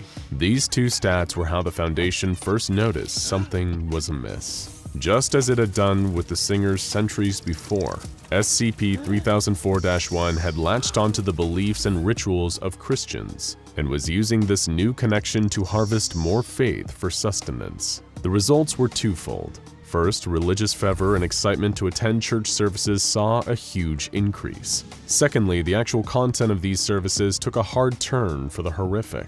Much like Cousin Johnny infiltrations, this really isn't for the faint of heart by any definition. For example, young people with Christ-like stigmata wounds being bitten to death by priests, children removing the teeth of priests before they all start vomiting huge numbers of stained glass cicadas. There were extremely unpleasant rituals involving castration, and even a pregnant woman giving birth to even more swarms of stained glass cicadas. We could go on, but you probably get the idea. Rituals inspired by SCP-3004-1 are horrific, and all seem to involve the same extinct breed of stained glass cicadas worshipped by the singers before their annihilation. But how can these insects, which have been dubbed SCP-3004-2, be here in the present if the Foundation Forerunners made them extinct so many centuries ago? The answer is simple, but strange. While they have all the hallmarks of being alive, the stained glass cicadas present during modern iterations of SCP-3004 events aren't actually real. Genetic tests have shown that they're actually made from a mix of wood and real stained glass. These insects fly away from the scene after the rituals are completed, traveling around 600 miles from the site before disappearing completely. The Foundation was growing concerned about the nature of SCP-3004, especially given that instances were becoming more frequent and harder to contain. Foundation scientists determined that the creature known as 3004-1 likely existed within a layer of reality just above our own, and if it ever managed to breach our reality, the world level of violence and chaos it could cause would likely lead to an XK-class end-of-the-world scenario. Drastic actions would once again be needed to prevent this, so they devised an emergency containment procedure that would only be used as a last resort. The procedure, known as Protocol Damantio ad Bestias, would use a mixture of mass amnestic treatment and thaumial objects to completely erase Christianity from not only the modern world, but all of history, in hopes of cutting off SCP-3004-1's food supply to kill the entity, or at least prevent it from entering our world. The plan would center on placing a powerful Roman Catholic reality warper, who volunteered for the job of course, into an anomalous group of machines known as the Lions. By submitting the reality warper to a lifetime of suffering and essentially erasing him from existence, so too will it erase the world's full knowledge of Christianity and hopefully save the world. This man will become the last martyr, dying for all of humanity. He will become the last saint, St. Jude the Damned, bulwark against darkness. You might ask, are you sure that's necessary? There's so much we don't know about 3004-1.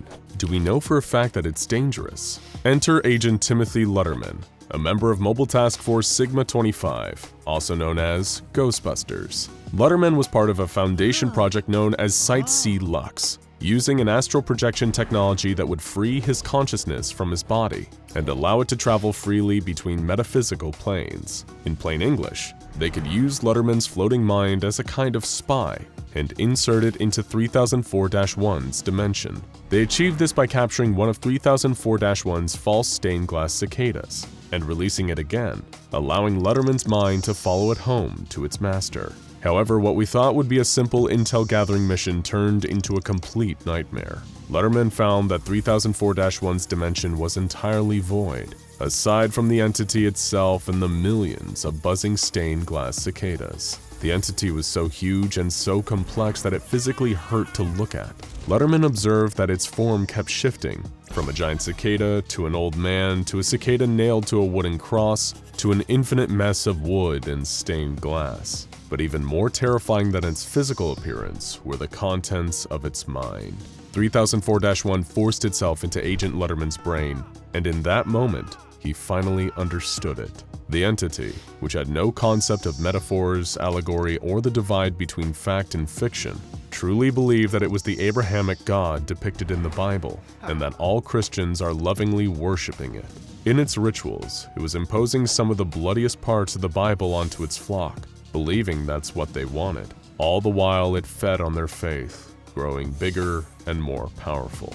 Lutterman found that just being there with the creature was hurting his soul. If it wasn't a god yet, he believed it had the power to become one in time, and he advised the Foundation shouldn't send anyone else to its dimension.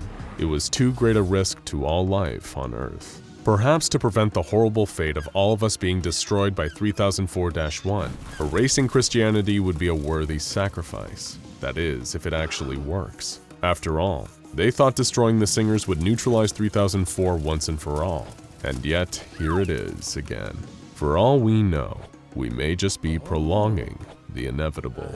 Somehow, most likely through some nefarious means, a fateful postcard has been sent to one of the residents of the murky, mysterious Aranirum Island. Living on this particular island was already a strange and scary enough existence, given the horrors the inhabitants of Anarirum share their home with. But perhaps the only thing just as horrible as life on that island was being sent a postcard. Sure, that doesn't sound all that horrible.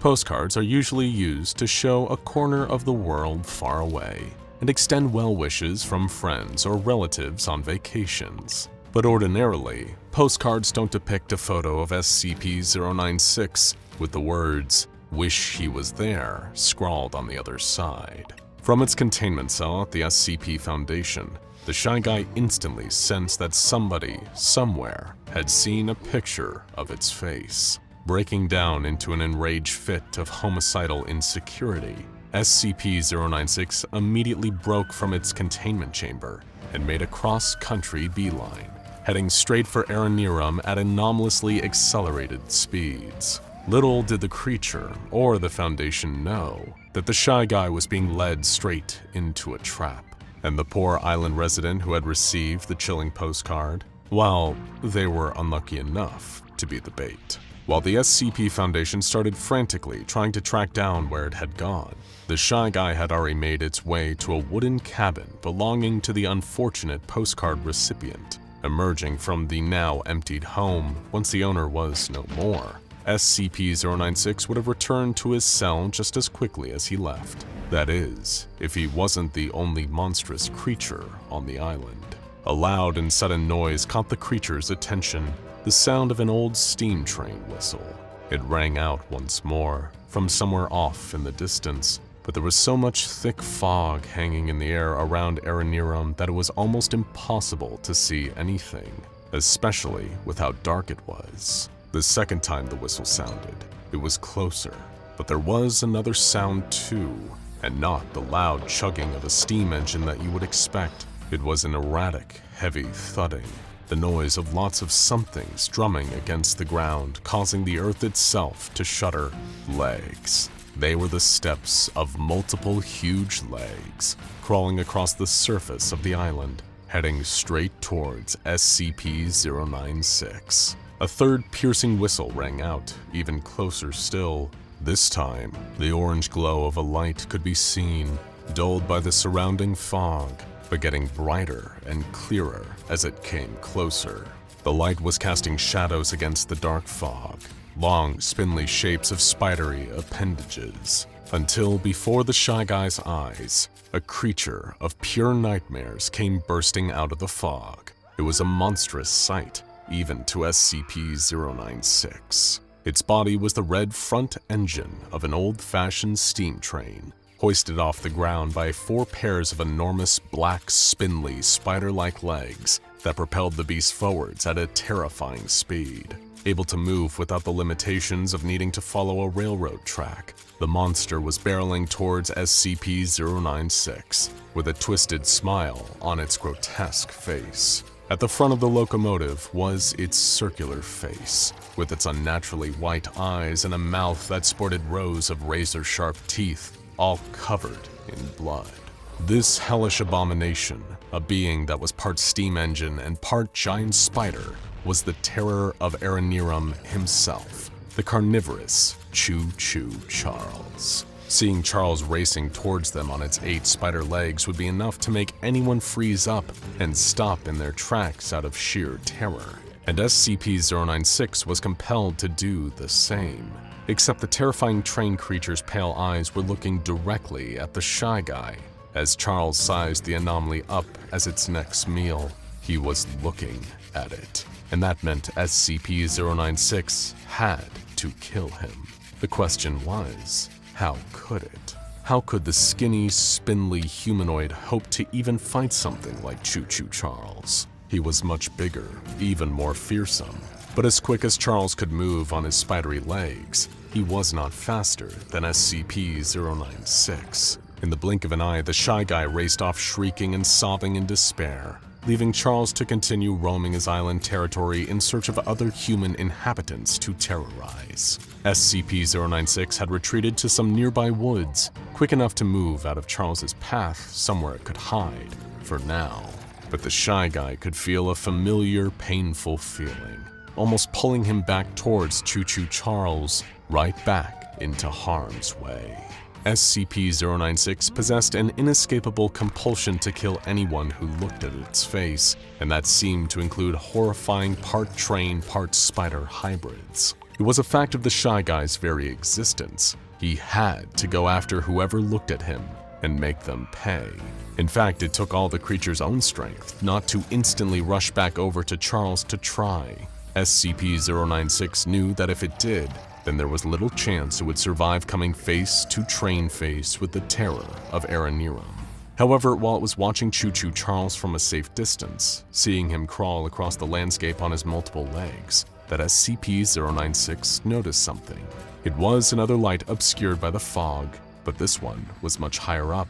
One could almost mistake it for the moon if it wasn't getting closer, all the while accompanied by the sound of whirring rotors. While the Shy Guy had been evading CHOO Charles, the SCP Foundation had been tirelessly trying to track down its location, and now they'd found their runaway anomaly here on Aranerum Island. As the chopper carrying the mobile task force drew nearer, the tyrannical train turned and took notice. To SCP-096, the Foundation's arrival could have meant a way home and away from the spidery steam engine. But to Charles, the approaching chopper meant only one thing: a new source of food. Captain! One of the MTF troops aboard the chopper called over his headset. What is it? Do we have eyes on SCP-096? The captain replied before realizing what he'd said. Well, not eyes on, because then it would have jumped up onto the chopper and killed us all. I mean, is there any sign of SCP-096 on the island? Negative, sir, although you should probably see this, the soldier replied. Begrudgingly, the captain unbuckled himself from his seat and snatched the Foundation operative's binoculars, using them to look down at Aranerum below. It didn't take him long to spot the massive, multi-legged monstrosity that was CHOO Charles, who had fallen still, waiting for the chopper to descend low enough for him to reach. Good gravy, what on earth is that thing? The captain exclaimed, before taking another look through the binoculars. Is that? Wait, what is an instance of SCP-2086 doing out here? SCP-2086 was an infamous anomalous species the Foundation had encountered before. Much like Charles, they were anthropod-like creatures with multiple long legs that protruded from a body resembling a man-made mode of transport. However, SCP-2086s usually took on the appearance of buses while in vehicle form. Sir, I don't think that's an SCP-2086, the lookout replied. To me, it looks more like an instance of SCP-3023. Impossible, all the way out here? The captain retorted. We're nowhere near the region where the anomaly occurs. It could have scurried its way from Germany and taken nest here, sir, the trooper responded. Yet another anomaly that CHOO Charles bore a striking resemblance to. SCP-3023 was a rare phenomenon that was known to occur at random, but was limited to a specific area of central Germany. The effect of this phenomenon caused ordinary, everyday, inanimate objects of any shape or size to suddenly turn into aggressive spiders, sporting 8 legs that grew from whatever was affected by SCP-3023. Perhaps CHOO Charles was indeed an instance of SCP-3023, or some distant evolutionary offshoot of SCP-2086. It was hard to say for sure. The only thing for sure was that Charles was a man-eating beast, more so than an insidious villain. And being so highly territorial, he considered the entire island of Aranirum to be his natural habitat and his hunting ground. Anything that arrived in his vicinity was prey to the terrifying train, and his ravenous craving for human flesh meant he was ready to attack the descending SCP Foundation chopper. All right, let's go, go, go! The MTF captain called to his troops, signaling them to start rappelling out of the helicopter and down to the island. Keep your scramble goggles on max, we still need to recapture 096, but first priority is taking down this big ugly beast! Wearing goggles specifically designed to distort the Shy Guy from their view, the team began abseiling out of the aircraft. But CHOO Charles was already waiting for them. Rearing back on its 4 back legs, the nightmarish train spider swiped at the descending MTF operatives. What first seemed like an instinctive, uncoordinated assault quickly became precise and relentless strikes as Charles sliced through some of the cables the MTF troops were using to rappel down. Their lifeline cut, the unlucky Foundation operatives plummeted from mid-air, right down towards where the terror of Aranirum was waiting for them to fall. A few of the MTFs made it to the ground alive, and immediately began retaliating against CHOO Charles. The gunfire from their weapons flickered all around the carnivorous creature, but their bullets could barely chip the red paintwork on his steam-train body. Dashing towards his helpless human prey on his many legs, Charles began to feast. Then suddenly, something started pulling at one of his huge spider legs, pulling Charles back moments before he had a chance to claim his latest victim, the captain of the Foundation's MTF. It was SCP-096, having zipped out of hiding and shrieking wildly as it used all of its strength to wrench one of CHOO Charles's multiple limbs. Angered that it couldn't reach the MTF captain, the part spider, part train hybrid stomped the leg that was being pulled in a successful attempt to free itself from the Shy Guy's grip. But in the same instant, SCP-096 used its anomalous speed to reappear in front of the already angered locomotive monster. With his railroad rage about to reach its breaking point, Charles entered into a relentless rampage, making quick work of the leftover MTF troops before setting his sights squarely on SCP-096. But doing that was his biggest mistake. Now CHOO Charles had seen the Shy Guy twice, and to the insecure anomaly, that meant Charles had to go. Traveling faster than even the multi-legged monstrosity could perceive, SCP-096 began racing towards CHOO Charles's many legs. The Shy Guy had realized that it didn't stand a chance of dealing with the terror of Aranirum the same way it handled all the others that had seen its face. So instead, it had settled on a new approach, specifically tailored to taking down the spider-legged steam engine. One by one, SCP-096 started knocking Charles's many legs out from underneath him, effectively tripping him up over and over again. The Shy Guy moved so quick that the cumbersome Charles could barely react in time, having one leg after the other knocked out from beneath him, causing him to tumble to the ground. Normally, CHOO Charles was smart enough to retreat if he encountered something that could fight back. If he was injured badly enough, the spider-like creature would scuttle out of harm's way in order to heal his wounds. But the rage at being constantly tripped up by SCP-096 was distracting Charles from the Shy Guy's true ploy.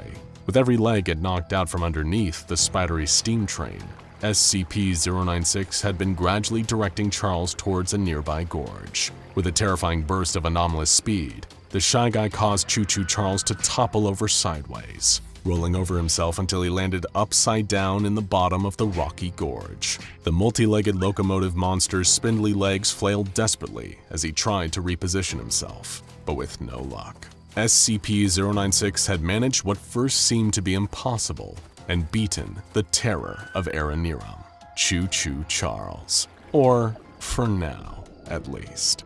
A D-Class drag races through the testing zone, screaming at the top of his lungs and doing donuts. A Mime who is also in the testing chamber stares with disapproval, tapping his foot impatiently. Did we mention that the car is made of spiders? Yeah, this one is going to be a weird one, folks. Stay tuned for one of the craziest SCP stories you've ever heard.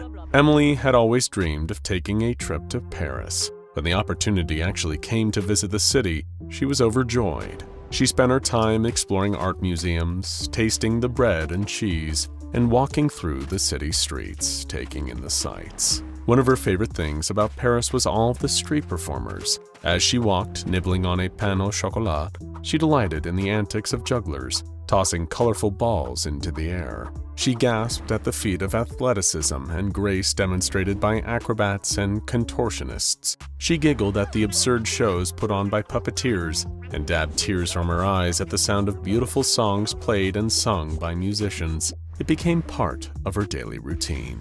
One night, as Emily was walking back to her hostel after a long, languid dinner, she found herself walking down a street she had not encountered before. There was no one around except for her. It was a lovely moment of peace, but it also struck her as a little bit eerie, and she wished for the familiar throngs of people. Up ahead, she spotted the silhouette of another person and let out a sigh of relief. As she got closer, she could make out the black and white striped shirt, the suspenders, the black beret, the white face makeup, rouged cheeks, and red lips. A mime. A real, classic French mime. She couldn't believe her luck. When he spotted Emily approaching, the mime began to start a performance. He began with a classic, The Invisible Box. He felt around the walls of the invisible box, looking out with exaggerated wide eyes and an open mouth. Emily clapped and reached into her bag for a little bit of money she could use to tip him. After all, he was putting on a performance just for her.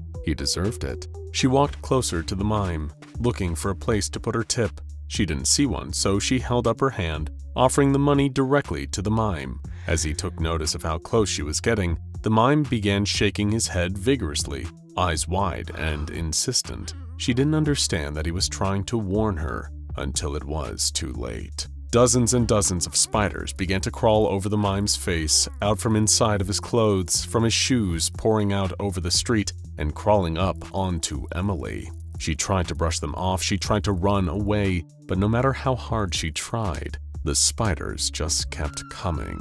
All she could do was scream. In an attempt to experience a little bit of live performance, Emily unwittingly came across SCP-3247.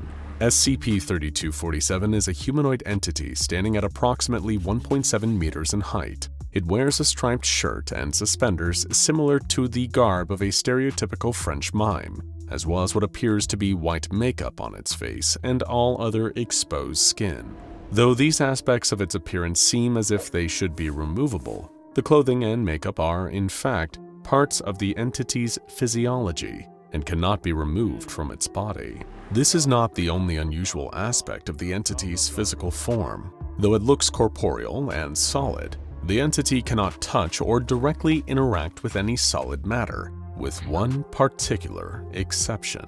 There is a colony of spiders living on and inside of SCP-3247. These spiders have officially been designated SCP-3247-A and are highly protective of SCP-3247. If anyone or anything attempts to approach SCP-3247 in a threatening manner, the spiders will swarm the potential threat. As any savvy, anomalous activity enthusiast might have already gathered, these are, of course, no ordinary spiders. Not only do they dwell on and in an intangible mime, but they have a peculiar response to witnessing a human being making specific gestures or pantomiming activities. When this occurs, the colony of spiders will form the shape of an object related to the gestures, which they will then hold for up to 3 hours, or until given additional stimuli that prompt a change in shape. While the spider colony is assembled into shape, they will be able to share some of the given object's functions in spite of being technically nothing more than a mass of well-coordinated arachnids. As for SCP-3247, it is either incapable of speech or unwilling to speak. Instead, it communicates with Foundation staff via silent miming. When it does, the spiders will frequently react to its gestures, becoming effectively living props. SCP-3247 does not seem to be especially thrilled with this, likely because miming is inherently a propless art form, and these spider-based props undermine its artistic vision. Otherwise, though, the presence of the spiders does not seem to bother SCP-3247. In order to better understand the nature of SCP-3247-A, Foundation staff conducted a series of tests. In each test, a D-Class was given a gesture to perform in the presence of SCP-3247. Then, the research staff would record the spider colony's response. During the first test, the research staff ordered D-11424 to attempt to get as close to SCP-3247 as possible. They did not, of course, warn him about the spiders. He entered the testing chamber and approached the Mime, who was pantomiming the act of climbing stairs. As the Mime pretended to ascend an invisible staircase and D-11424 grew closer, instances of SCP-3247-A emerged to take the shape of a staircase, much to the Mime's frustration. SCP-3247 stopped its performance, throwing up its hands in a gesture of defeat. The spiders turned their attention to D-11424 and began to swarm him, treating him as a potential threat. Panicking and unsure how to communicate with SCP-3247 while the spiders were overpowering him, D-11424 began to wave frantically at the Mime. The Mime simply shrugged, giving him a look that said, "Well, what do you want me to do about it?" At this point, Control intervened, instructing D-11424 to pantomime some kind of activity. Fortunately, before turning to a life of crime, D-11424 had spent several years in a professional improv troupe and was well acquainted with pantomime. His performing instincts kicked in, and he leapt into action. He put a hand to his ear as if listening to the ringing of a telephone. The spiders stopped their attack, responding immediately to his cue. They formed into the shape of a small table, with an old-fashioned rotary phone on top. The Mime rolled its eyes in disdain at the sight of this prop-based performance, but D-11424 was on a roll. He crossed to the phone, picked up the receiver, and held it to his ear. Hello? He asked out of habit. He wasn't expecting to hear a voice on the other line, but then he did. Or rather, he heard the approximation of a human voice, created by a swarm of anomalous spiders. It sounded a bit like a human voice sped up, high-pitched, and squeaky, speaking some sort of gibberish. Realizing that this was his moment to escape, D-11424 placed the phone back in place and promptly left the testing chamber. The spiders remained in the shape of the rotary phone and the table for the next 2 hours, at which point they disassembled and returned to their home on SCP-3247. After his surprisingly creative work in this first test, it was decided that D-11424 would be the designated test subject for all future testing with SCP-3247, provided that additional complications did not arise. Though he wasn't especially fond of spiders, D-11424 was more than happy to accept the assignment, not that he had much choice in the matter. Still, it was definitely a better deal than getting fed to SCP-682, and it was a nice excuse to use his improv skills again after a long retirement. During the second test, D-11424 knew what to expect from SCP-3247. For this test, he was told to pantomime playing tug-of-war with an invisible opponent and an invisible rope. Now that he knew his improvisational scene partner would be a colony of spiders, he was able to enter the testing chamber with confidence. Once inside, he began to pantomime, pulling on a rope, having that rope tugged away from him by a strong opponent, and struggling to pull back. The spiders reacted right away, arranging themselves into the shapes of a long rope, one side of which was in D-11424's hands, as well as a large humanoid, vaguely muscular in shape, that was holding the other side of the rope. The spiders gave the rope a sharp tug, causing D-11424 to lose his balance and fall over. the rope slipping out of his grasp. Aside from some injury to his pride, he was otherwise unharmed. During test number 3, D11424 was instructed to enter the testing chamber and close his fist, while extending the thumb and index finger in a gesture colloquially known as finger guns. Sure enough, as soon as he assumed this position, the spiders assembled into the shape of a handgun. D11424 was then instructed to pick up the spider gun and squeeze the place where the trigger would be if it was a real gun and not, spiders. A loud cracking sound was heard when the D-class squeezed, as a spider shot out of the barrel of the gun at high speed before smacking into the nearby wall, leaving a small hole in the surface. D11424 fired several more times, each shot firing an individual spider at a pace that attending researchers described as faster than a speeding bullet. After firing 6 rounds of spiders at the wall, D11424 was instructed to place the spider gun back on the ground. During test number 76, D11424 was ordered to hold his hands together and wiggle 4 fingers on each hand, effectively pantomiming a spider. The research team was curious to see what the spiders would do when presented with a shape that matched their usual unassembled form. SCP-3247, who generally did not react much to the experiments on its spiders, began shaking its head in mild disappointment as approximately 640 spiders emerged from its body, dividing themselves into groups of 8. Each group of 8 spiders then joined to form one large spider, leaving 8 spiders. These 8 then split into pairs, who joined together into one larger spider, and so on and so forth until there was one single giant spider made from the hundreds of smaller spiders. At this point, D11424 followed his heart, jumping onto the mega spider's back and riding it like a bull at the rodeo, as the spider bucked and ran back and forth across the room. According to official transcripts, D11424 yelled "Yee-haw" throughout this part of the test, until the head researcher ordered him to climb down from the spider and exit the room. He was reprimanded for his behavior and warned that if he acted without approval again, he would be taken off the project and reassigned to a much less enjoyable position as one of the designated eyes on SCP-173.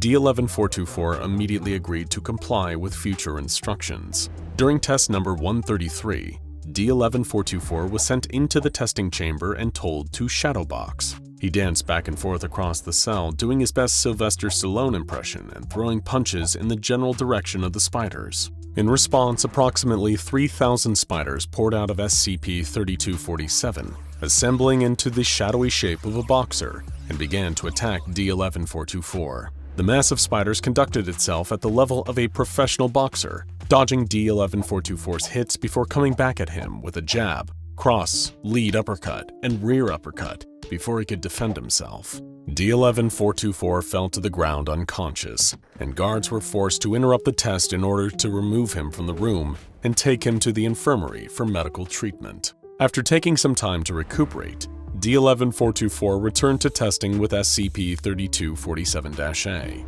He was instructed to mime steering a wheel, such as that of a car. Immediately, a number of spiders previously unseen during testing emerged from SCP-3247, arranging themselves into the shape of a sedan. D11424 was then commanded to climb inside of the spider car and see if he could start it. He refused, insisting, "I'm not getting in a spider car, are you nuts?" When pressed by Control to comply with orders, he made a rude hand gesture. I'll let you guess what that was. The spiders began to scramble to reassemble themselves in response to the changed gesture, prompting Control to stop the test early to spare the researchers' sensibilities. With strict guidelines to avoid inappropriate or violent gestures, D11424 was sent back into the testing chamber with instruction to try out a variety of animal-inspired gestures in rapid succession. He formed one hand into a fist and made a peace sign with the other hand, putting them together to make a snail. As he made his hand snail crawl through the air, the spiders crawled onto the floor and assembled into the shape of a snail in front of D11424. Though the spiders moved quickly, at their usual scuttling pace, once they formed into the snail, they slowed to a gradual creep. D11424 noted a shiny, slimy trail left behind on the floor as the spider snail moved. He was asked to consider touching it, but refused, simply stating, "Ew, no." Next, he took his hands and formed the shape of a wolf's head howling at the moon. The research staff were curious to see if the spiders would form a wolf's head or the animal's entire body. They got their answer as the spiders swarmed and shifted, forming the shape of a full-sized gray wolf. The wolf padded back and forth across the room before sitting down, lifting its head and emitting an audible howl that sounded almost indistinguishable from the real thing. Next, D11424 crossed his thumbs over each other, fluttering hands like a pair of wings. The spiders separated into smaller groups and came together to form butterflies similar in size to a monarch. These spider butterflies began to flap their wings and, much to D11424's surprise, they took flight and swirled through the air around him. The D-Class was so moved by the beautiful sight that he shed a single tear, which he promptly wiped away out of embarrassment. Control then prompted him to try the next animal gesture. D11424 used his hands to form the shape of a rabbit. Several of the spiders crawled away, returning to SCP-3247, and the remaining spiders took on the form of a rabbit. The spider rabbit hopped realistically around the room, twitching its ears and tail. At this point, D11424 was instructed to offer the spider rabbit a carrot. He produced a carrot from his pocket, holding it out in front of him. The spider rabbit hopped over to him and, one crunch at a time, began to eat the carrot until none remained. D11424 appeared shaken up and asked to leave the testing chamber. As he followed all of his instructions, this request was granted. When he exited the chamber, all he would say was, "Where the hell did the carrot go? It doesn't have a stomach, it doesn't have a mouth, where did it go?" SCP-3247 is kept in an isolated chamber located in the arachnid wing of Area 12. It does not appear to require food or rest, but it has been provided with a television and a collection of silent films for morale purposes. Instances of SCP-3247-A are fed via a fully automated system that dispenses 20 grams of live crickets every week. Should a containment breach occur, staff have been instructed to find a way to make escaped spiders take on the shape that renders them motionless, then simply pick the spider cluster up and place it back inside of the cell. It is unlikely that the Foundation will ever get an explanation for where the intangible Mime and his merry band of spider performers originated from. But one thing is clear, they won't be performing in public again anytime soon. Now check out SCP-058 Heart of Darkness and SCP-2427 A Thing Full of Stuff.